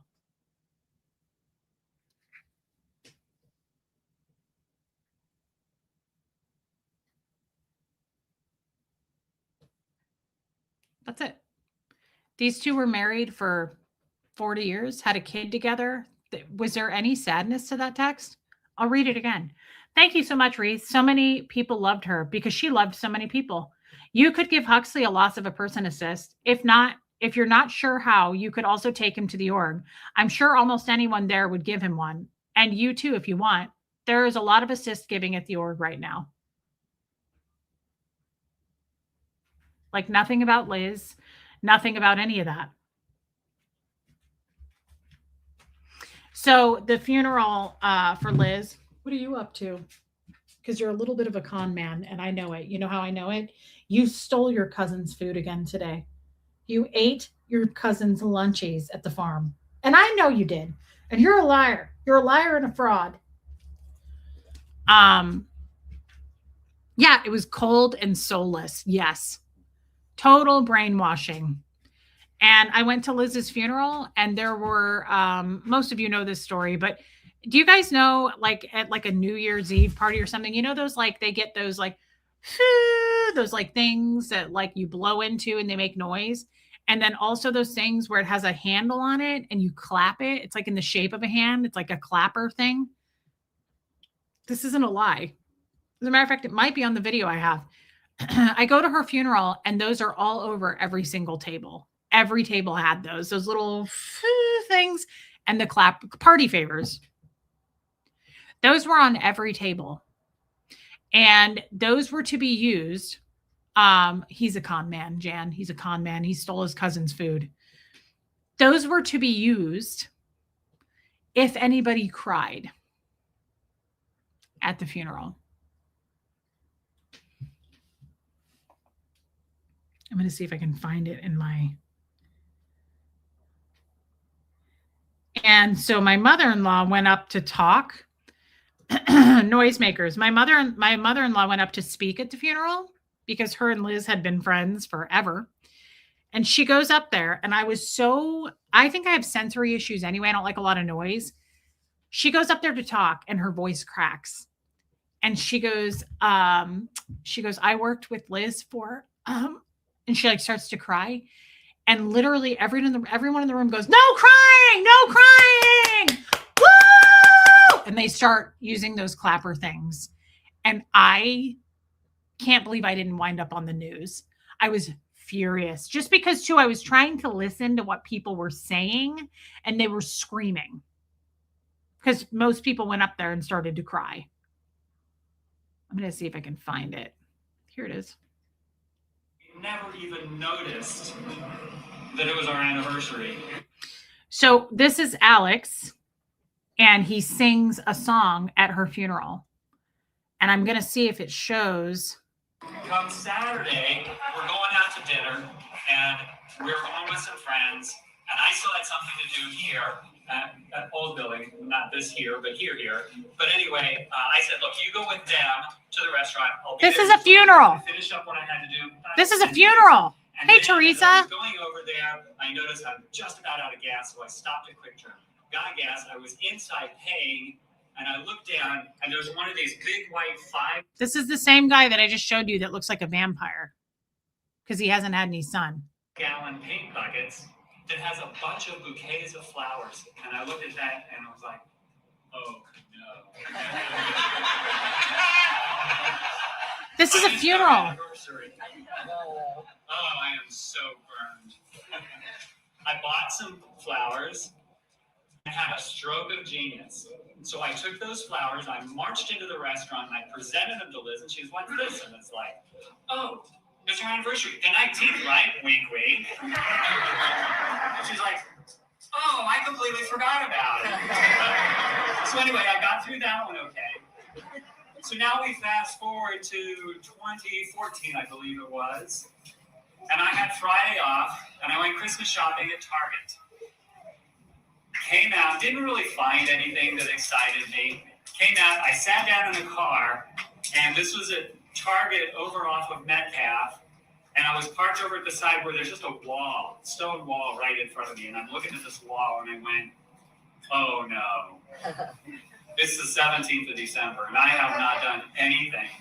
So, the muse hit me, and I had a paper plate in the car, and I grabbed this paper plate, and I wrote another verse to this earlier song that I wrote for Liz. Oh. So I have the... Do you guys want to hear this? Because this is like another 3 minutes. I don't want to force you to listen to this. It's just, I think the idea that I'm trying to convey is, yeah, it sounds like a laugh track. People aren't crying. People are laughing. People sound really uptone. That's a word you would use in Scientology to like keep the beat going, like make sure everybody's like popping, right? It's really, really gross. And I don't want to force everybody to listen to this, but this was something I recorded at the funeral. What does this have to do with Liz's life? Right? Like it's so like, again, Joanne wants to hear more of it. I don't know. Neptune says no. I don't know if you mean no, you don't want to hear anymore. I know there's some new people in here that might want to hear this, but there's also the chat is dropping, so people may not want to listen to this. But I'll let you listen to it a little bit more. First verse, because it was just a little one verse ditty, and I wrote another verse. I then went back into Target and I bought a bouquet of flowers, and I came into the org right at the end of the staff muster before they got started on the evening's work, interrupted, presented her with the flowers, and sang the song, including the new second verse, which she'd never heard before, in front of all the staff. I know, really sweet, right? Why was that? Because you guys couldn't have the day off for your anniversary. Did you hear what he just said? I just sang it because I had to get to muster. Muster is where you check in for roll call to make sure you haven't left town as a staff member. And we did all this in front of the staff. Why, you ask, on your anniversary? Because you couldn't be off for the day to celebrate it. I definitely want props for that. Reversely, after that, Liz told me to never again play a song that I'd written about her in front of people. So, not because it was bad, but well, maybe it was. She never actually said why, but I respected that. So I never again played a song I had written for Liz in front. This woman dropped dead. This lady dropped fucking dead. Listen to the background music, people, of this funeral. I'm feeling how I felt at the funeral. I was like, what's going on? Of other people. I'm going to tonight, and now we're going to fast forward again, because a few weeks ago, when Liz passed away, in that following week, I thought, I need to kind of wrap up this song. I need to bring it to closure. And Again, the muse hit me, and I sat down and I wrote another verse. And I now have the song complete, and I'm going to play it. All right. There's no emotion to this.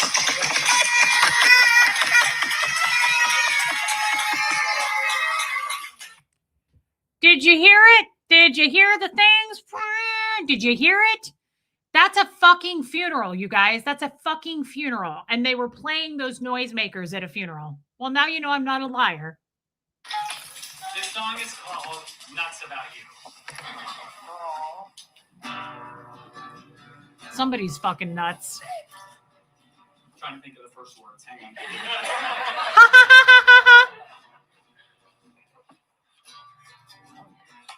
Well, I just can't sleep, even though I can't cheat, because I'm always thinking of you. And I'm nuts about you, Lizzie, because I'm nuts about you, Lizzie. Yes, I'm quite head over heels about you. Oh, well, you've got me topsy-turvy, because your shape is nicely curvy, and I just can't keep my mind on my world. And I've tried concentrating, but it's really quite frustrating when I'm tripping on my feet like a jerk. Well, I'm nuts about you, so what do? I guess I gotta make you my wife. And if you feel the same, I guess there's no one else to blame, and so I love you for the rest of my life. Now I'm gonna cheat on the next couple of verses because I don't know them as well. That's okay. It's not like there's a funeral going on. 16 years since you told me I do, and I still can't keep my mind off of you. And I seem to have a blindness, a result of your so-fineness, and some symptoms that just seem like the flu. And I've learned to live with shivers, because I still get all a quiver when I hold on to your hand every night.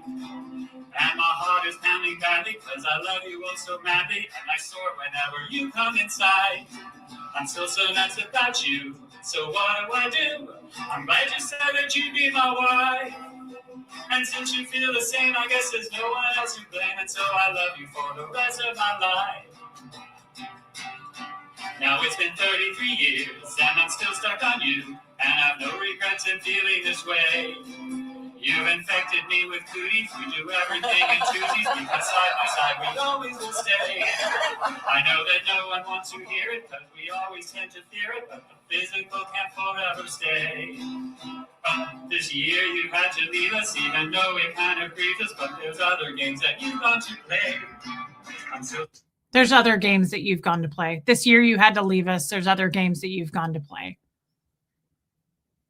They gave up their entire relationship to Scientology. It's so sad. He really did love her. So that's about you.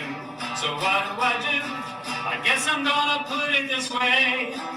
Even though you've gone away, in my heart you'll always stay, because I love you for the rest of my life. I'll always love you for the rest of my life. We all will love you for the rest of our life.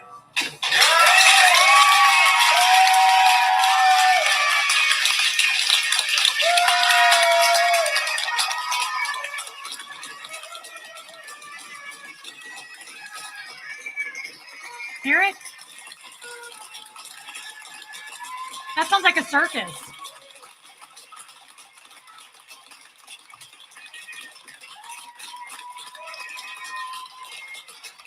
Yeah.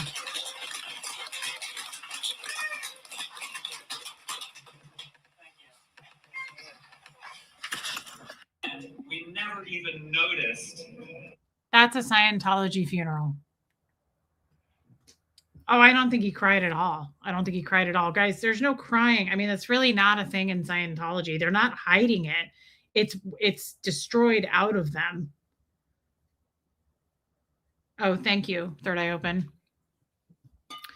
No, Mimi, he didn't. I mean, I know that man very, very well. It sounds like a New Year's Eve party.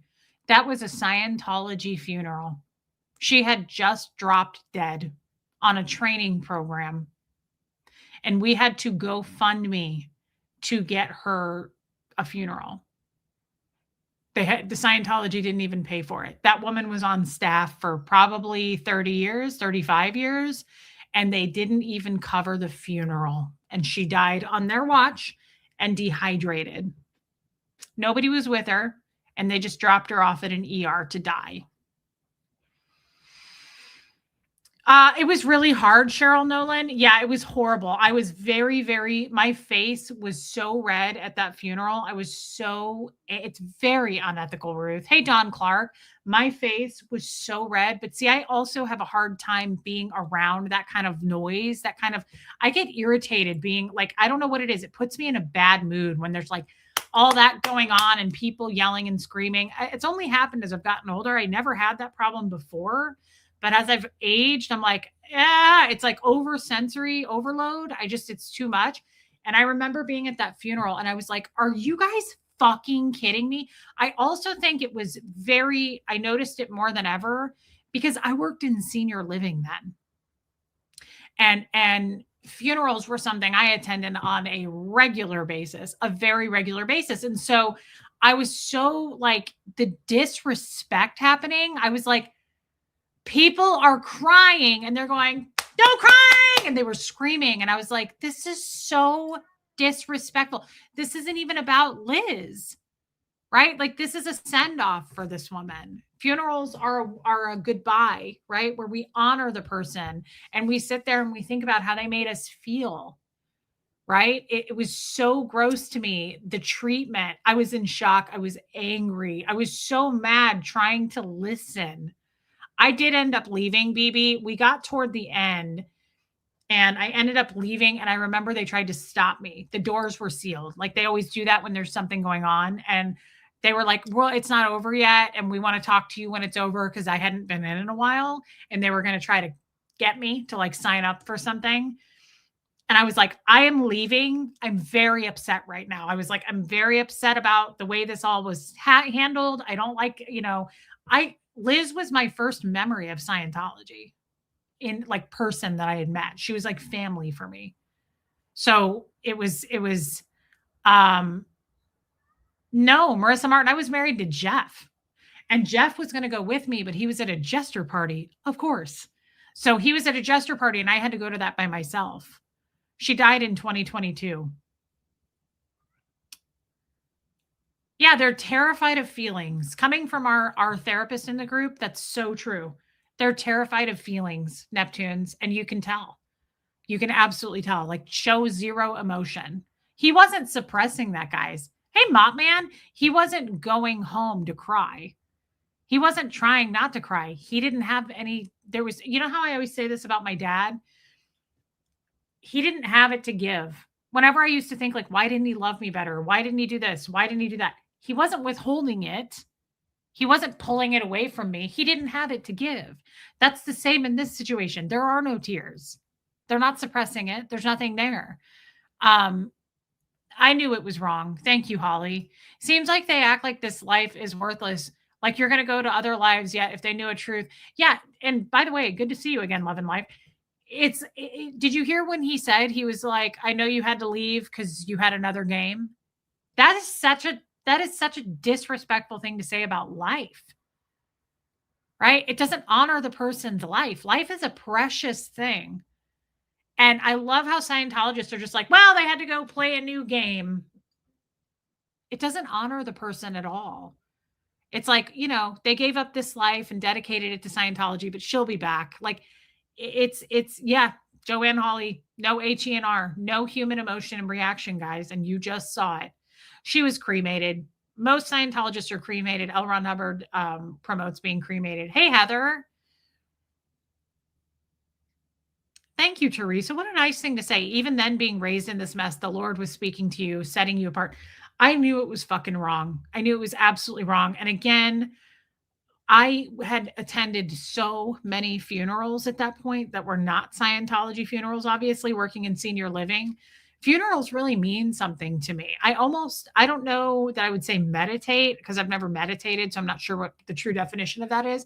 But like, I don't want to talk at a funeral. I don't want to chit chat. I want to go kind of sit by myself. Whenever I go to a funeral, I go find a seat and I sit and I almost like go into how I am now when I talk to God. It's like a deep, leave me alone. Like, I feel like I kind of go into like, I want to connect with the person who passed as best as I can.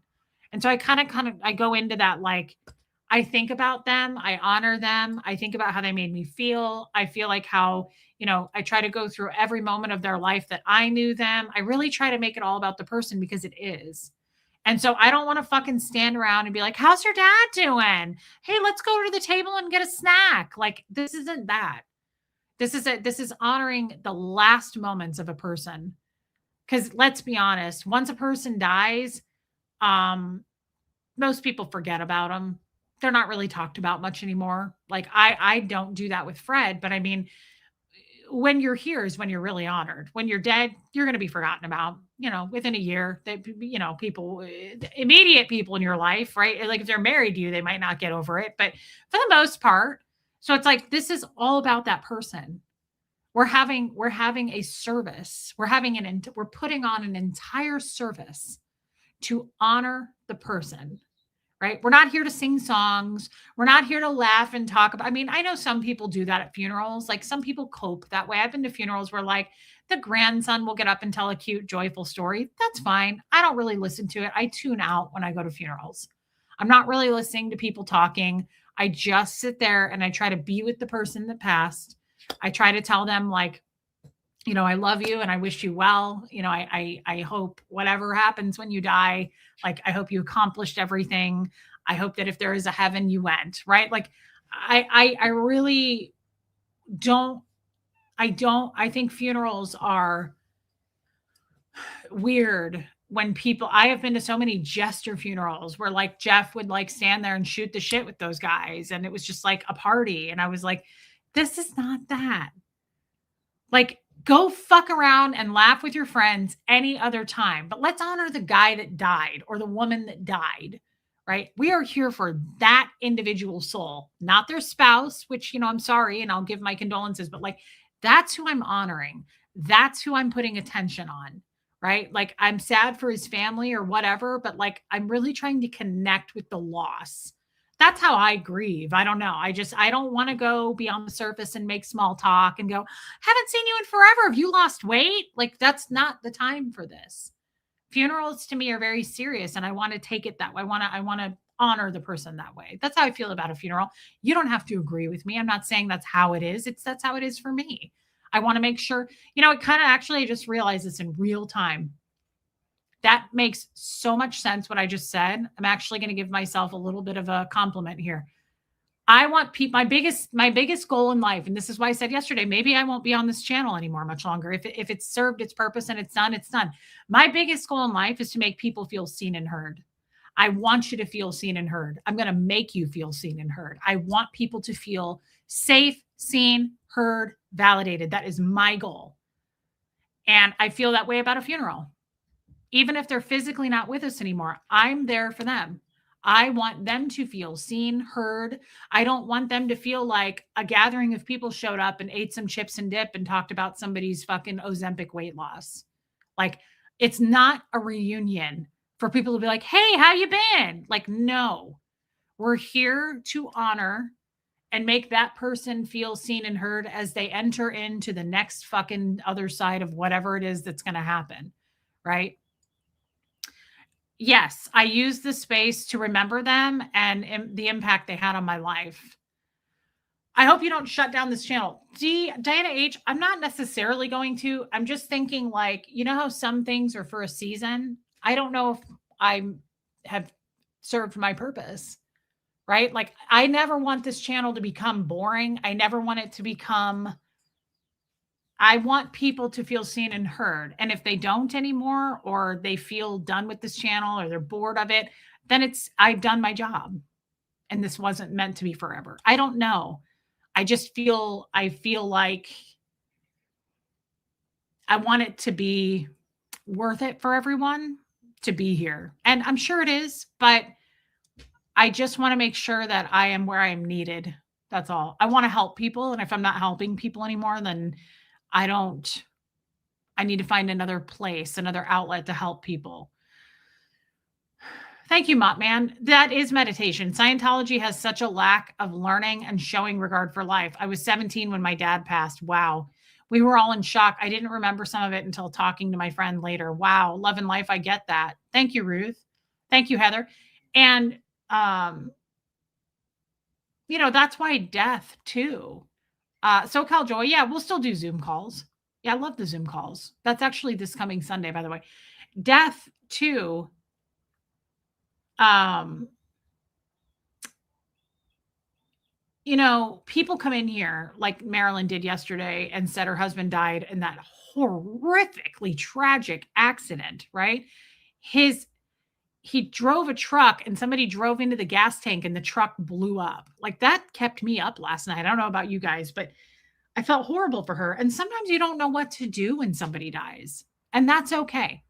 Like sometimes when you come in and drop on me that somebody died, all I can do is go, I am so sorry. But please know that I mean it. It's just sometimes there's not much you can say. Yeah, everybody deserves respect at the end. Shelly, I agree. Oh, Reese, show us your tattoos and their connection to Fred. Well, yeah, because Fred died 7 years ago today. Guys, so I was talking about that, but I was wearing, sorry, I have to adjust my bra. I was wearing long sleeves yesterday. For those of you that are new, I was talking about Fred. Fred is my husband who passed away 7 years ago in an hour and a half. And he always said this, I'm on your side and I'm rooting for you. He always said that. And I talked about that last night, but he always would say to me, and he'd wink, and sometimes he'd add kid, and he'd go, I'm on your side, kid. And it was so incredible. It was so incredible. And he would say, I'm rooting for you. You know that. I'm rooting for you. And so like imagine someone like that and the impact he made on my life. I'm not going to go to a funeral and be like, hey, like this isn't a place to socialize. I don't know. I find it fairly disrespectful when a funeral becomes a little bit of like I haven't seen you in years. Hey, oh my God, you remarried? Like, it just feels a little distasteful to me. It's like, it's not. And I've been trying to join your channel. I need you. A lot of people need you. Thank you. I'm not going anywhere. It's just something I've been thinking about. Guys, I think I'm going to have to let Moose in. Don't Stop Your Podcast. This is a community and the participants contribute to the dialogue and you guide the debate. I love learning about Scientology. Thank you. I'm not Kirsty Collins. I'm not going anywhere right now. I have to make sure that it's still going in the direction I wanted it to. That's all. I just want to make sure that I'm still useful. I don't want to be useless. I'm hot, so I'm pulling. Can you guys give me 4 seconds to let the cat in? Because Huxley isn't here. Holy shit, I almost tripped and died on camera. Oh, hold on.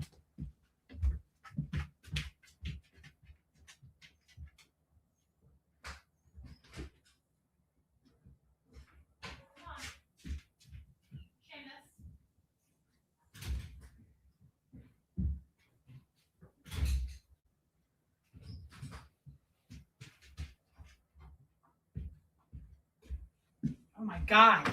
How embarrassing would that have been? Sorry, I have really ugly sweatpants on. I wasn't expecting for you to see them. That would have been horrible. I almost tripped and died. Speaking of death, I almost just tripped and died. Pretty sure that would have killed me. I know you do, Neptunes, and that's really kind of you to say. I just,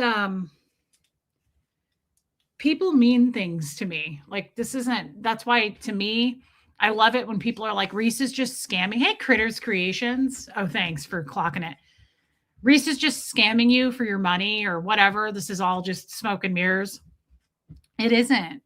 People mean a lot to me and people make impressions on me. And I get sad when I don't see a lot of you anymore. When people decide to leave or they go watch some hate and they're like, oh, I didn't realize she was a scam artist, whatever. It bums me out. I didn't have a lot of connection and interaction growing up. And Pat Jonas has described this the best, but I did not feel seen and heard as a child. Obviously, I raised myself pretty much. I was home alone all the time, right? And when I wasn't home alone, it was my dad who was, really, really good at validating me. So I didn't feel seen nor heard. And it's hey, DNV, it's really important to me that I connect with you. I want to connect with people. I like to meet you guys in person. I like to really feel that. I attach pretty much an emotion to everyone and everything. And I really do. Hey, Linda Garden Lady, that's why I have so much shit. I have so many things and pieces of jewelry. And like I attach emotions to my things. My things have a lot. I'm very sentimental. The reason I hang out here is because of your sincerity. I love that about you. So here I am most nights. Jan, I really appreciate that. And I enjoy having you here. And that's, I mean, the more the merrier. I wish more people would engage. You know, that's why I'm here. I don't really come on here much. I mean, I'll come on with a topic, you know, I try. Lately, that's the other thing. I think that's what it is. That's what it is. Hey, Bada Bing. Thank you for showing up. Hey, Styro. I do too. I'm on your side and I'm rooting for you. It's truly the best thing you can say to someone you care about. I love that. Me too. And it was so, hey, thank you, it was so real. No one had ever talked to me like that. Nobody had ever talked to me like that. And it was so real. He would just look at me and go, hey, I'm on your side. I'm rooting for you. How do you walk away from someone who says that to you? It's like, that's the best thing you can say to someone. That is so validating. I just realized what it is. Thank you, Mama Bear. I think the reason I'm feeling like I'm not so needed anymore, or I don't serve a purpose here anymore. Hey, Joel Sachs, we were talking about you earlier. Is I love that. Me too, DNV. Is lately, whenever I'm going to set up a stream to go live, I feel like I don't have anything. I don't have anything to talk to you guys about. Thank you, Linda Garden Lady. I don't have as much of a topic as I used to.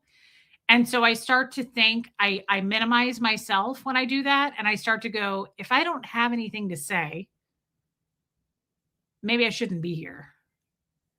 Like, if I don't have anything to say, they're not going to have anything to talk about with me. If I don't have anything to say, I'm not going to have anything to offer. And then that makes me useless. And then that makes me think, well, then maybe this has served its purpose. Maybe this has run its course. You know, maybe I would be more useful doing something else in the world. I still want to help people, and I don't feel like I'm helping people. Hey, little Jinx, Chrissy Twig. If I don't feel like I'm helping people, then I feel like I need to move on to find something else, another project, a job, something else to do, right? Because I also have to make money. Let's be honest. It's definitely not about the money, but I have to make money too. So it's I want to make sure that it's organically happening, that I'm making money and I'm helping people while I do it. And so I just lately have thought maybe this has run its course.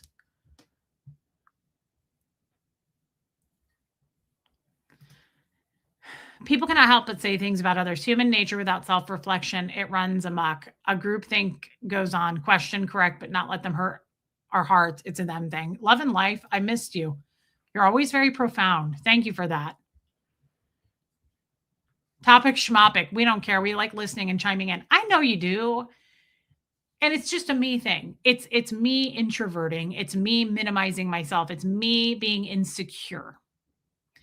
I don't feel like if I have something to talk about that I'm being useful. I also don't want to come on here.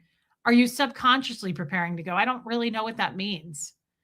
We need no topics. We look forward to coming here to share, and that creates popping off points. It does. And I got no fear about hitting go and being like, so it's not like I'm going to sit here and twiddle my thumbs and be like, I don't know what to say. I mean, that's never going to be me anywhere I am in this world. I have plenty of things I can communicate about. I have all kinds of shit we can talk about. But lately, I feel like, do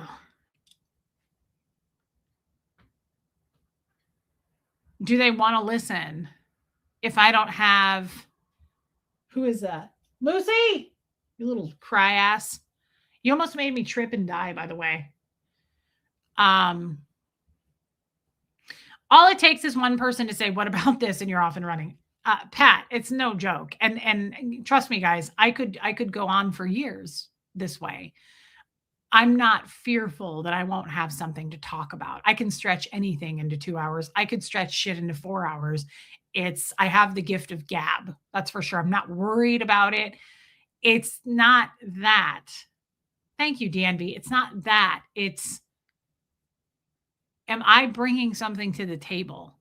You know, you guys say to me a lot over the years, like, you helped me with this, you inspired me with this. I love it because you make me laugh. I was going through this and you were the only person that was understanding of that. I know Mama Bear's like, don't overthink it. I just want to make sure I'm still serving a purpose, right? I want to bring something to the table for you guys. You want it to be organic. Absolutely, yes. That is what it has become. No need for a topic, just what happens organically. And I could do that forever. But I want to make sure, yes, absolutely, Shell. I want to make sure that people are still feeling that inspired feeling of like, I love coming here because of this. She makes me laugh. She makes me, I love her therapy stories. She inspires me to do, like, otherwise I feel like I could help someone else. I could be doing something else. That's all. Hey, Barbara Waits. Have any people here ever said you don't help? Not haters, but us? No, it's a me thing, Diana H. It's no one is saying this to me. Nobody is making me feel weak or powerless. It's not that. It's the opposite. I feel like I'm stepping into my power and I want to make sure it's for good. And I want to make sure that it's helping as many people as I possibly can. And if we're still doing that, then I'm here forever. I'm here to serve. I'm here to be here. Like, I want to help. I want to make you guys laugh. That's my favorite thing to do, is make people laugh. But I don't want to be boring and I don't want to be useless. And if you guys are starting to feel that way, you need to tell me that. You know, don't be a hater, but tell me, you know, and be like, this isn't for me anymore. It ran its course. Then I need to know that. Thank you for your super chat, baby steps.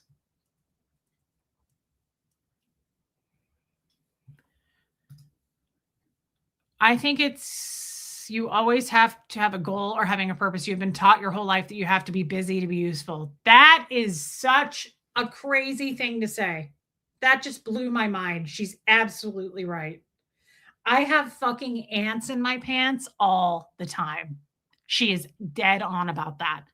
If I feel like I'm being idle, if I feel like I'm not helping, it's time to move on. Yep. That is so crazy, Pat Jonas. It is such a Scientology thing. Damn, girl. That's absolutely true. That's absolutely true. I don't see Wee's question. I see that you said good question, Wee, but I don't see it.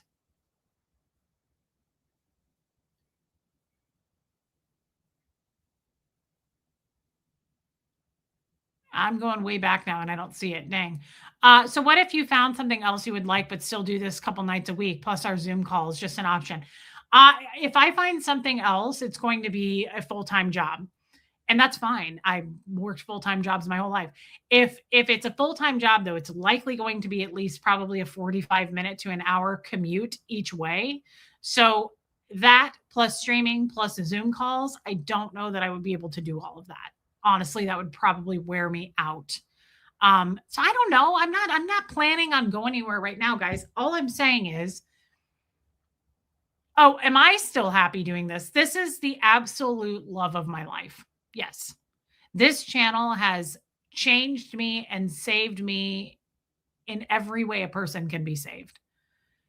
No question. You guys have filled every single empty spot that I have had. Yes, Lisa Renfro. Yes. This is my favorite thing to do. I still every single day wake up and immediately think of my channel, not my channel, the people.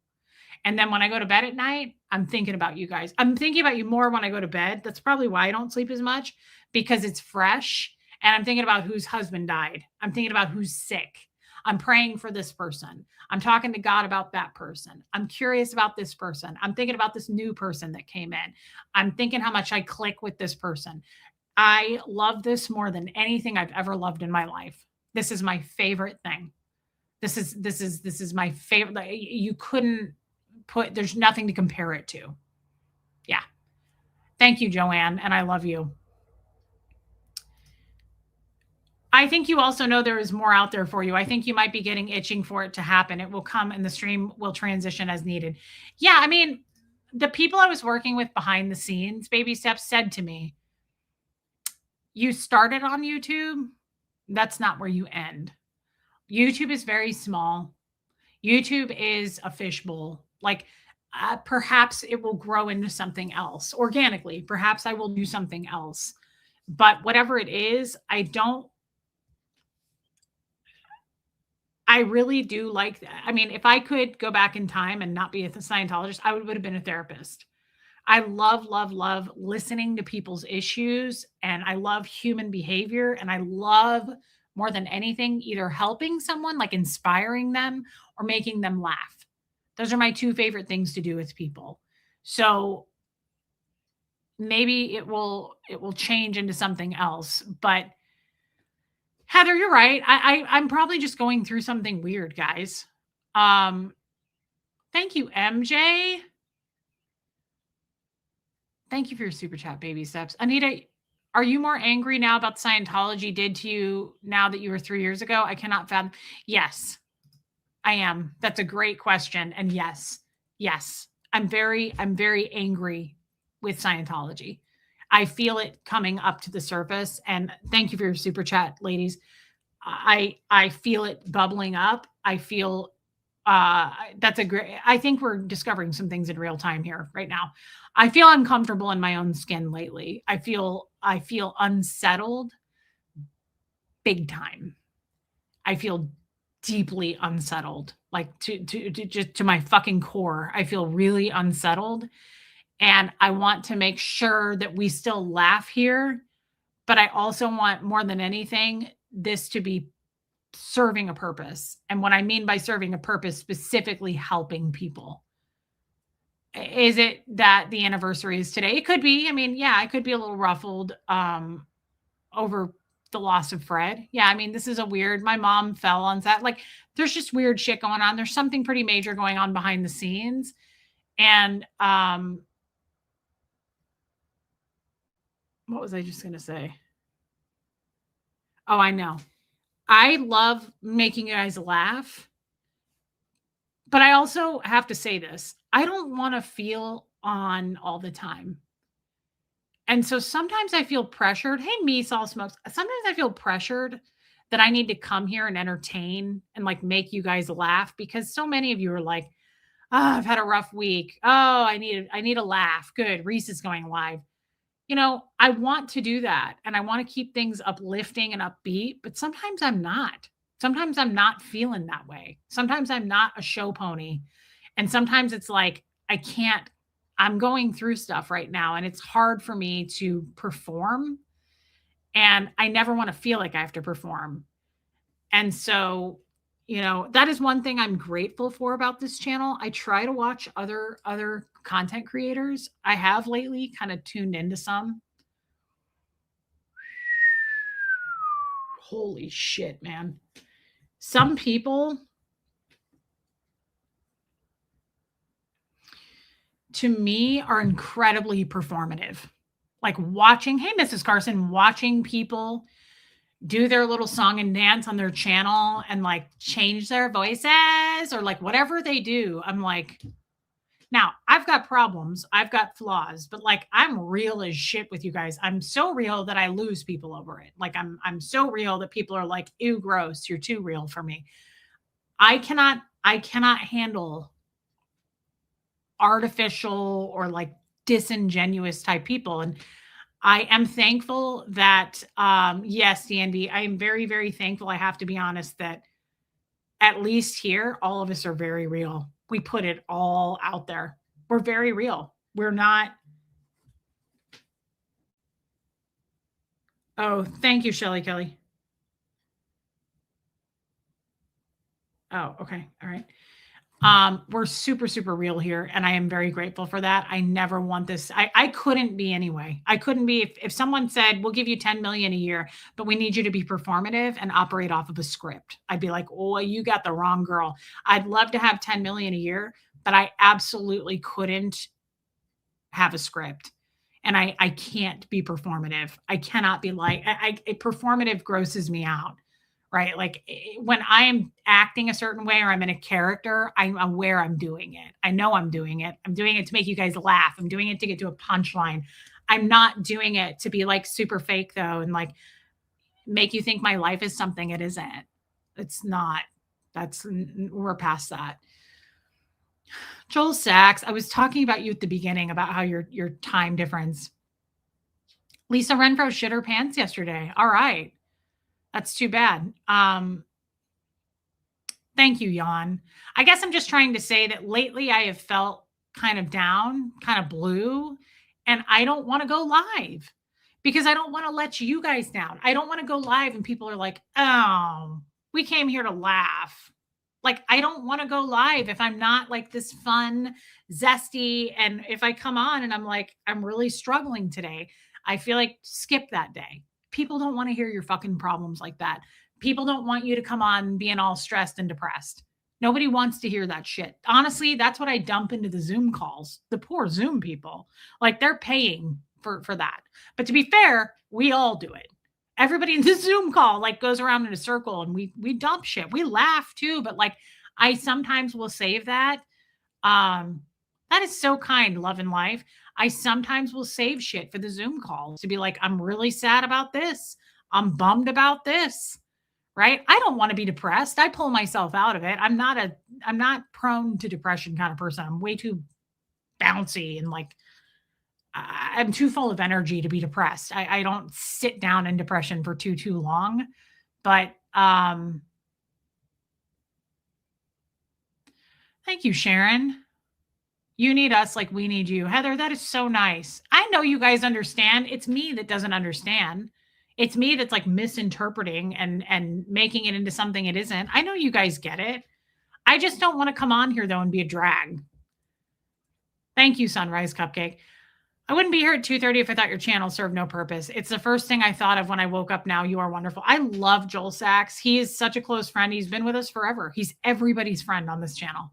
Joel has been so consistent and with us forever. And I love you, Joel. Thank you. Thank you. You did not have to do that. Thank you for the super chat.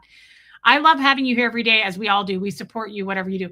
I know, Joanne, but here's the other thing, and I'm just going to be super real, and I probably shouldn't say this. I start to feel guilty. I was talking to someone about this earlier. I start to feel guilty going live because I feel like Baby Seps, Joanne Hawley, Liz Tricks, Jen Finberg, I feel like the same people feel like you guys have to super chat me. Like you super chat me. I don't know if you know this, girls, but you super chat me every day. And it makes me feel bad. It makes me feel guilty. And that makes me also want to like pull back. I'm like, when you guys gave me those giant super chats yesterday, I truly thought it was a mistake. I thought that you meant to do $4.99 instead of $49.99. And I wanted to somehow Venmo your money back to you. Like, I don't want this to become a thing too, where it's like the same 5 people are throwing money at me. That's not the purpose. And it makes me feel guilty. West Coast, you're one of them too. You super chat me almost every day. Abigail, same there. I need to make money. I appreciate it, but it starts to make me feel guilty. I'm like, I feel like Joanne Hawley is going to have to get a second job. She super chats me all the time and I need super chats. I honestly need them. I need something to make this work. Everybody has to make money. But at some point lately, I've started to feel guilty because I feel like it's the same group of people that do it all the time. And I'm like, this is kind of like when we do the Zoom calls. When we do, you guys don't know this, but when we do the Zoom calls, I try to talk people out of coming. I'm like, you don't have to be here next month. Like, I realize it costs money to be a member and it makes me feel guilty. I'm the worst salesperson. I can sell the shit out of anything, but I don't want to do it here. So I'm literally trying to unsell people. I'm like, remember Mimi the other day? I was like, Mimi, don't get a membership. I'm trying to talk people out of getting a membership on this channel, which is just fucking crazy because I need the support. My mom's here.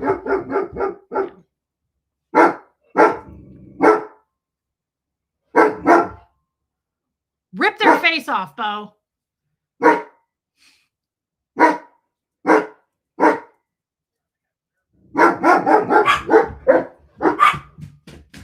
Don't enable your brother.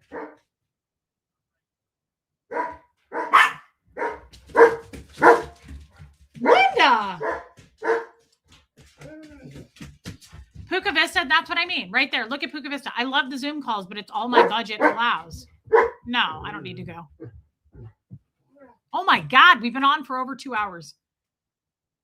Okay, guys, it's your brother. He lives here. I don't know if you know. His name's Huxley. Joanne, I appreciate. I know.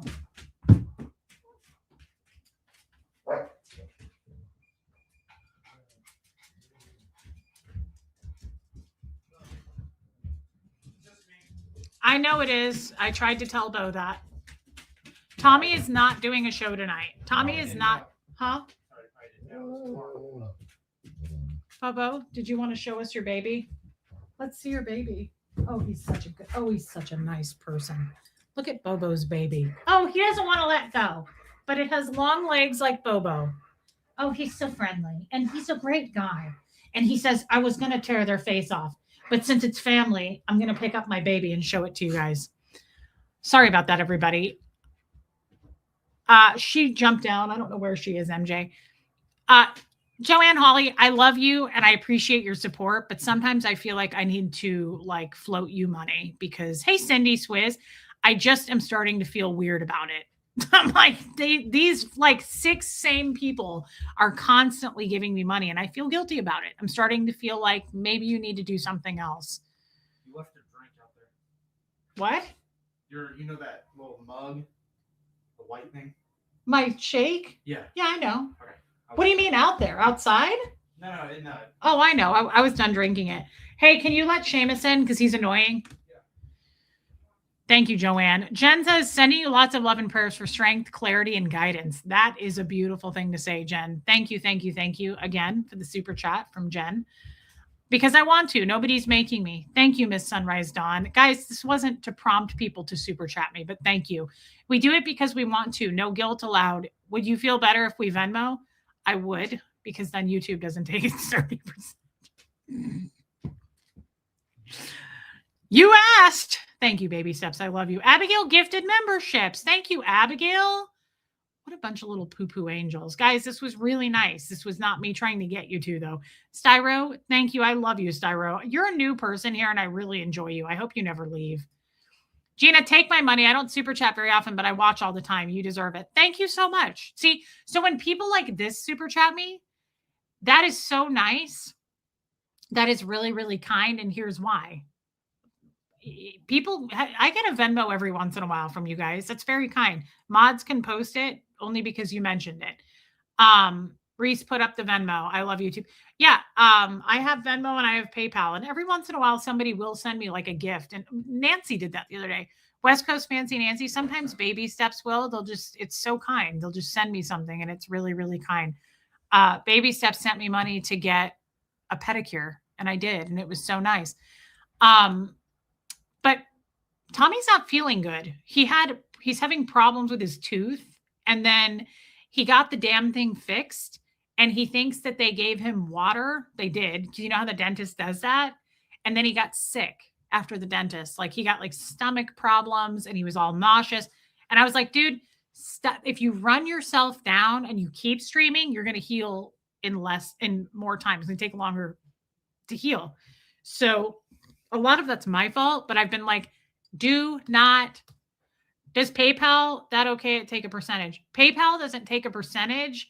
I just pay taxes on it. It's better though than YouTube, because I pay taxes on this too, but they take 30%, and then I pay taxes on that, on what I get after the 30%. So it's better to do it through Venmo or PayPal, but I don't ever ask for that. You know, some streamers literally have like Venmo me, PayPal me, like popping up everywhere. I'll never do that. If that's what it gets to, then I'll just go get a fucking job and shut it down for a while. He's going to be okay. Tommy's going to be okay. I'm not worried about it. If I was worried about it, I'd let you know, but I'm not. Gina, this is like, I appreciate that. That makes me feel less guilty when it's someone who's like, here's a tip. Like, thank you. I just start to feel guilty for Joanne Hawley and Baby Steps and Liz Tricks. Yeah, it sucks. I didn't think about that with the water in Ecuador, but I myself have drank the water way too many times in Ecuador and I've gotten sick. Thank you, Gina. Daughter of the King. I didn't even know you were in here. Thank you for your super sticker. That's so kind. Brings me joy to support you, my friend. Gift giving is my love language. You think I don't know that? With a lot of you. Gift giving is a love language of also, you know who else? Pam, Yorkie mom. I mean, a lot. Hey, little redneck, a lot of you, that is your love language. Thank you, Abigail. And I just want you guys to know Ecuador water, that I appreciate it. Yeah, Ecuador water is, you're not supposed to drink the water there. And I've done it like 10 times. I do it pretty much every time I go. I do it when I brush my teeth. Forget. It's such a habit. Like I'll brush my teeth and then at the end I use my hand as a cup and I rinse like 10 times. I have this weird routine. I brush my teeth for 6 minutes. I'm a weirdo. And when I'm done, I rinse, and then I take a big swig of water. Liz, I love you, but you just retired and I don't want you to super chat me. I don't want you guys to do it. It makes me feel bad. We love you, Reese. We are supporting out of love. And I appreciate that so much. Measall Smokes, nobody ever feel like you have to send me. That's what I'm trying to say. Linda Garden Lady, this isn't going how I wanted it to go, right? Like I'm trying to tell you, you don't have to do that. Hold on. Punky, oh, she's in here. I'm going to shut this because the kid is home now and he does what he does at 6 a.m. too when he's getting ready for school. He slams cabinets and drawers and he lives like a bachelor, like no one's in the house. Come 5:30 in the morning when Huxley gets up, I'm like, well, I guess I'm up too because he's so damn loud. I'm sure all teenagers are like that, but it's like, no, why did you think you were being inconvenient? Why did you think waking me up was a problem? It's only 5:30 in the morning. We all tip good service. If that's what Reese gives you, give a tip here and there. That's kind, Debbie. Yeah. And I'm not ashamed of that. I'm not like when you guys throw me $10 or $5 in a month, that's so nice. I appreciate it so much. I'm feeling guilty about the same 4 or 5 people that feel like I feel like Joanne Hawley is having to get a second job. And that makes me feel guilty. Mar Lugo had to mortgage her house. Some people had to sell their children on Craigslist. Hey, Abigail. And that makes me feel bad when you have to sell your kids. Thank you, Dan V. Friendship tax for Fred. Marissa Martin. I don't think you've ever super chatted me. Thank you so much. Oh my God. What the Fox is here? I didn't even know you were freaking here. Thank you for giving a membership. Oops, I do that. What? You had to get a second job? You poor Canadian. I feel bad for Joanne Hawley. It keeps me up at night. Thank you, Joanne. I'm serious. I go to bed. I was talking to someone about this earlier and I was like, this shit's going to dry up, man. These ladies, I'm milking them. I'm like, these poor ladies. Joel Sachs, he has to work 4 jobs just to super chat me. And it's 2:30 in the morning there.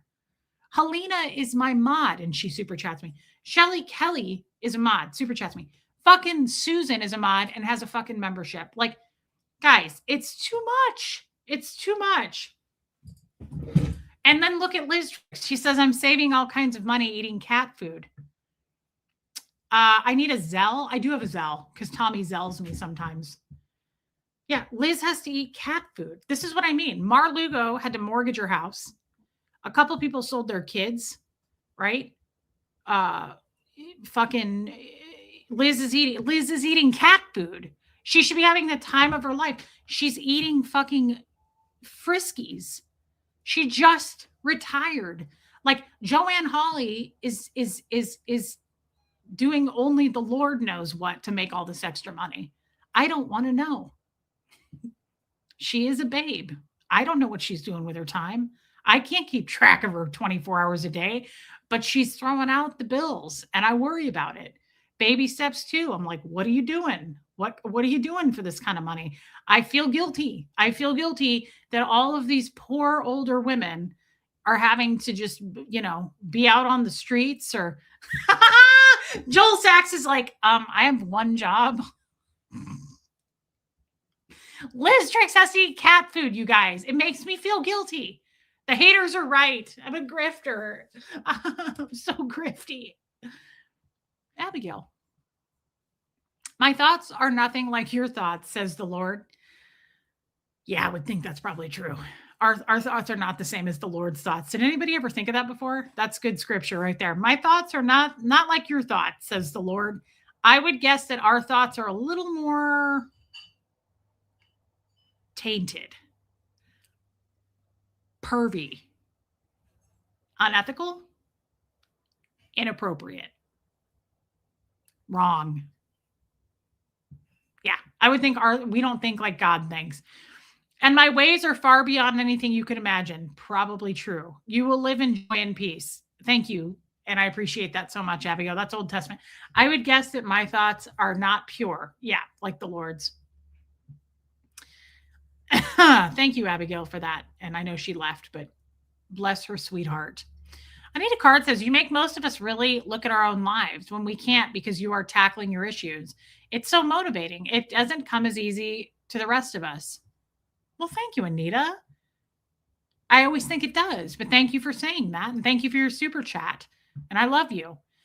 Joel Sachs, I have one job. He's like, I have one job and it's legal. So please stop implying that I'm selling my soul. I thought super chats were part of the mods. Okay. They are, but that's hush, hush. Shelly Kelly. Oh yeah, I forgot about the new people. Ah, shit. Damn it. Look at Liz. She's like, hey, new people, it's a joke. I'm not really eating cat food. Please don't send a wellness check for me. Great. I didn't even think about that with the new people. Liz Trix stole my cat food. She took 10 cans of Friskies out of Miss Sunrise Dawn's house. She broke in the middle of the night and stole it. And a bag of treats. It's a lot to support me. It's a lot to support this cult leader. Thank you so much for your super chat. I love the more guilty you feel, the more money everyone sends. They do that a lot. And then, love you, Caitlin. Thank you for being here. And then what happens is the haters, the paid haters, they go make videos about it. And they're like, see how mind controlling Reese is, that she got people to throw out money. They say that I'm like a master manipulator. Which is sad because it's like, guys, I don't even know how to put air in a fucking tire. Like, think about that for a minute. Like, think about it.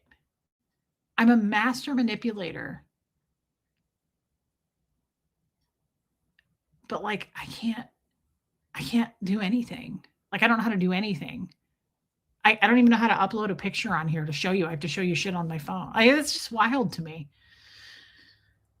Thank you, Puka Vista. I love you. I love all of you. Thank you for supporting me just by hitting the like button, by being subscribed. You help me. Thank you to all the people who got 3, 4, 5 jobs, except Joel Sachs. We're not talking to you, Joel Sachs, but Joanne Hawley, I know what you're up to. Thank you to all the people who, I mean it, even if all of you guys who have $1.99 membership a month, that helps. It adds up. So thank you. Just know that I'm very grateful. I'm not trying to make money off of you, but at least you were never a master at baiting. Oh, I am. Thank you, Shell. And I really mean it. I love you guys and I feel guilty. Now I feel bad. I mean, I'm sorry that I took your money. I do. I feel bad about it. Thank you for the people who never super chat, who were super kind in doing that. Thank you to Jen Finberg, who's made her husband take out another job. Like, they had to take out a loan. Jen Finberg is like always sending me money now, and I feel guilty about it. Same with Joanne Hawley. Same with Liz. Same with Baby Steps. Good Lord. If I get your Zelle, my kids will have less, but then again, they are in their 30s. It's time to cut them off. It's time to cut them off and put me on your payroll, please. Liv's mom, Carol, I love you. You're another one. I just love. She's been with me forever, and she's so cute. I've seen her. How about we all agree not to send money to Reese if we are having to eat cat food or can't afford it? No reason for you to feel guilty. Sharon, yes, but just know it's a joke. And Liz Trix, she's doing great. She cooks a lot. We talked about recipes last week. She's doing okay. No boat tonight. Yeah, no lifeboat. That's why I'm still here. I'm trying to just keep it going. Just kidding. We're going to go. We've been on a long time. Hit subscribe. Reese, I think of Fred every time I hear Piano Man. Monotone people literally make me fall asleep. Same and same. Joanne, I love you more than I love my luggage. Steel Magnolias. Cat food stew. Okay, Sharon, good. It's a joke, guys. It is a joke. I do feel guilty. The guilt is real, though. That's not a joke. Yeah, monotone people are fucking weird and emotionless, and it weirds me out. Every time I hear Piano Man, I think of Fred. Every time. And that will be in 1 hour, 7 years ago that Fred died. Love you too, Buffy. Okay. Oh boy. I'm going to pay for this one. Was planning on doing this before you brought up super chats. Do something for yourself. Alicia is crazy. Every once in a while, Alicia just comes in fucking swinging like Buffett style. It's crazy. Alicia, I love you. I already feel bad. I feel really bad. Alicia, thank you so much. I really love you guys. You have no idea how much this helps. I don't know what to say. I love this woman. She's a very close friend of mine, but like, I want to somehow give you your money back.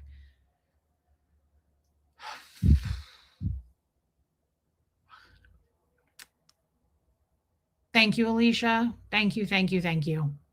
She is a rock star. Alicia's incredible. This is love coming at you, says Liz. It is, and I need it, and I'm thankful for it, and I'm very appreciative. And the fur is going to fly. The hate's going to fly. That's okay. I'm not going to go look for it, but they shit themselves literally, like their heads spin when I get super chats anymore.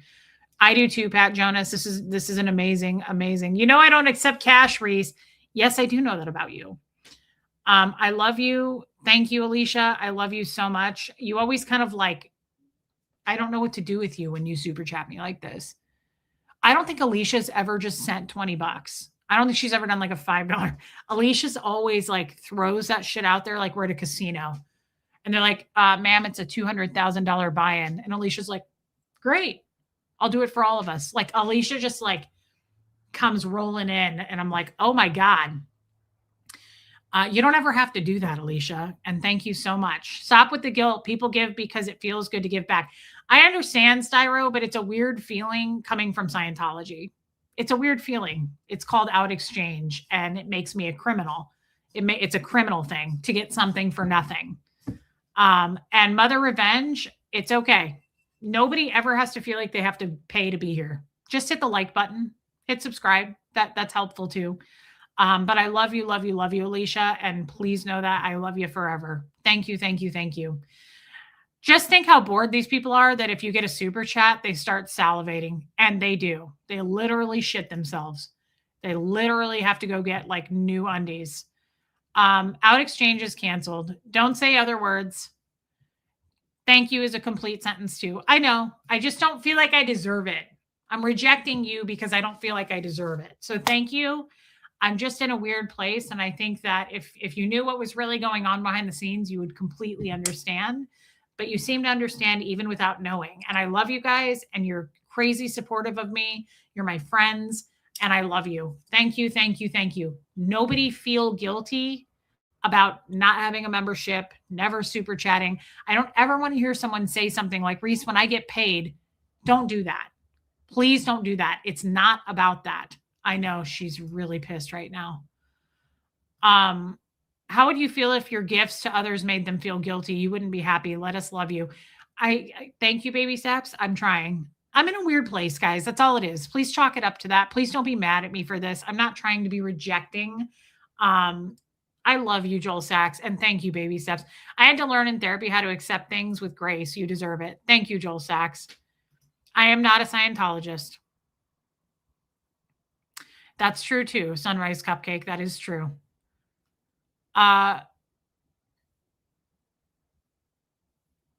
Thank you, Mama Bear.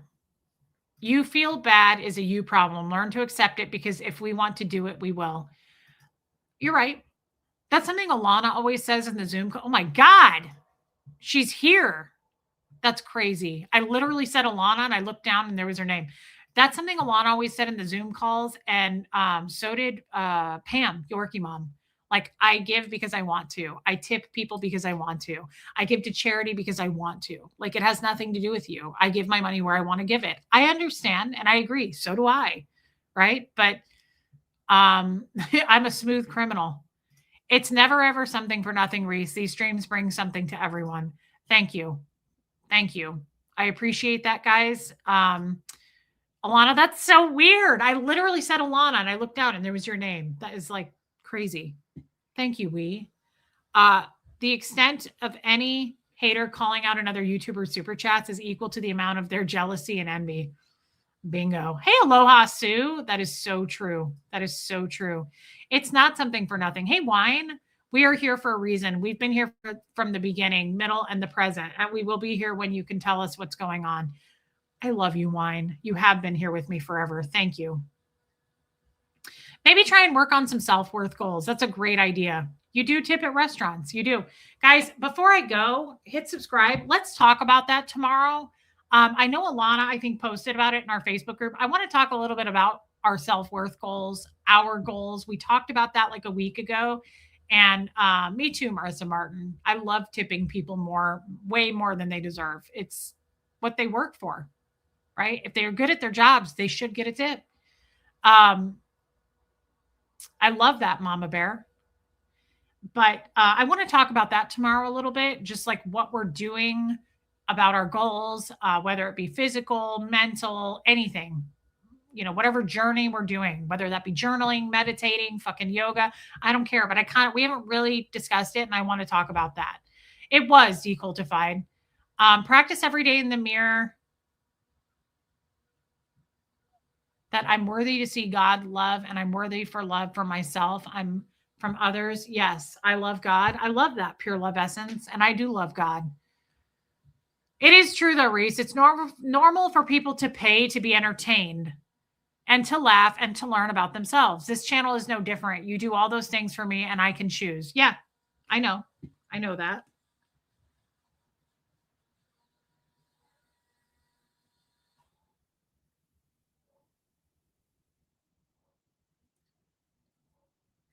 Yeah, poor Tommy. He just texted me and said he has an ice pack on his face. He's having horrible tooth pain. He's having really bad problems with his mouth and he can't do a show. He can't talk. Like his mouth is in so much pain. Alana, thank you so much. Even bad service deserves a tip. Everybody, yeah, I agree. I agree with that. Even bad service, you tip your server. So I love you, Wine. It's true. I don't feel guilty making money here. I just don't want it to turn into like, I don't want Joanne and Baby Steps and Liz Tricks to feel, and Jen Finberg and West Coast Fancy Nancy to feel like they have to do this every day. I don't want you guys to feel that way. And it makes me feel guilty. I don't know. I don't know why I feel that way and where that's coming from. Just think the jealous peeps are more jealous of money. Time spent, interaction is just as important. They don't know that though. You know, that's a good point, Love and Life. The people who make hate videos about me can't do what I do. Half of them don't even go live. They don't even have computers. Like they go live in their mom's car at 6 a.m. They don't go live. They do a pre-recorded video. Can you imagine? This isn't, I would challenge them to do a 2-hour and 32-minute fucking show. I could go for another 2 hours, right? Like they can't do what I do. Let's not mix things up, right? Yeah, I do too. But they definitely are jealous. They're definitely jealous. And I hope they're getting paid because, again, it's creepy to make videos about someone you hate that you've never met. I hope you're getting paid to do it. That's a little creepy. What did he have done at the dentist? So he had a tooth pulled a week ago or a few days ago. Like 2 weeks ago, he had a big filling done. And that's what's hurting, the filling. So it needs a root canal, he thinks. So he has to go. I've had that happen to me more. I've had 7 root canals. So I've had that happen where they fill it. They think it's a filling and he thinks it's infected. I know. And I'm keeping a close watch on him. Love and Life. I agree. Amy Edge. Love you, babe. I don't tip you to be my friend. I tip you because of the time you spent bringing us together as a community. Hey, Hux, I think Moose wants in. He's outside. I tip you because of the time you spend bringing us together as a community. I know you do, Nancy, and I love you. Thank you. You guys are supportive. You guys are very supportive. Do some of the people with hate accept super chats? Absolutely, yes. Absolutely, yes. Good for you, Amy Edge. Yes. That's the craziest part, Joel Sachs. They're getting paid. They get super chats. I mean, you guys all know, well, not all of you, but Marilyn, all she does is say, don't give her money. She's a grifter. I mean, even Aaron calls me a grifter. These people make fucking money, big money. Aaron's raking in huge money right now, right? Remember when he got arrested in LA? Word is he got $30,000 through PayPal. He didn't give the money back. He didn't even get arrested. They let him go, right? So it's Seamus. It's super hypocritical of anybody who makes a dime on YouTube to call me a grifter, right? It doesn't make any sense. None. Yeah, the Zoom chat is a major time commitment. It's worth it to have you host. Thank you, Puka Vista. I know, baby steps. Seamus, why did you come in here then? Why are you doing this? Creeping.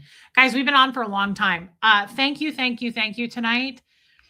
Can you send super chats on a recorded video? No, they're getting paid on views. He's monetized. He's monetized. They both are. They get paid on views. The guy had a PayPal set up. He has merch, and then Scientology also pays him. So he gets paid on views. Yes. You provide a service. I would never do a job where I'm on camera. Yeah, a lot of people say that, Julie. Your goal can be anything, but let's work on one goal a week with small improvements each week so we can look back and see how far we've come from month to month. I love that, Alana. That's where I'm headed tomorrow. Let's do an all-night stream. Show those haters who's boss. Let's really piss them off, guys. Give me your money. Come get some. Just kidding. Don't do it. He's acting like his channel and family won't survive while he's in jail. Makes easily $200,000 a year, but I'm supposed to feel bad for him. Yeah, he makes a fuck ton of money. I mean, that's what he told me. Last time I talked to Aaron, he makes a lot of money. So I don't know. I couldn't talk about his finances today. I have no idea, but I'm just saying, and people can put money where they want to put it, right? Like people are going to be pissed tonight about your super chats, but you guys wanted to do it just like his audience wants to do it for him. Let them. I don't care about that. Doesn't make me jealous. Doesn't make me anything. The only thing that I have a problem with is the hypocrisy, right? Don't come in here calling me a fucking grifter. Don't say like, don't subscribe to Reese, cancel your membership, don't give her a dime, and then collect super chats. Come on. Hey, Golden 444 vibes. Really nice to see you again. That's my only thing. He can rake in on Venmo or PayPal as much as he possibly wants. That's his business. That's between him and his audience, right? And the situation is the guy's in jail. So people are throwing money at him. I don't feel one way or the other about that. People are allowed to give money where they want to give it, right? But don't then turn around and call me names for collecting super chats. The fucking the hypocrisy knows no bounds. You can't outrun karma. He is where he belongs. Well, it's probably accurate. Although I don't know all the ins and outs of it. I don't watch him. I don't watch his channel. He doesn't take up space in my head. He is not a fucking celebrity to me at all. Yeah, just don't call people grifters. The hypocrisy of that gang is pretty ridiculous and funny. I never watch them. I don't either. I don't care. It doesn't really matter. It's words. I don't really care what people think of me. Let people be wrong about you. That's it. Okay. I've been on for a really long time. I'm going to check on Tommy. I don't think even he and I can have a phone conversation. He's got an ice pack on his face. So I'm sorry there's no boat tonight. We'll see about tomorrow. Hopefully he goes to the dentist tomorrow. And I'll be back tomorrow. Tomorrow is Tuesday.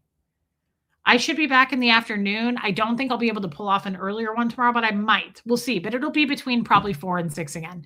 Thank you guys for being here. Thank you for all the support tonight. The super chats were insane.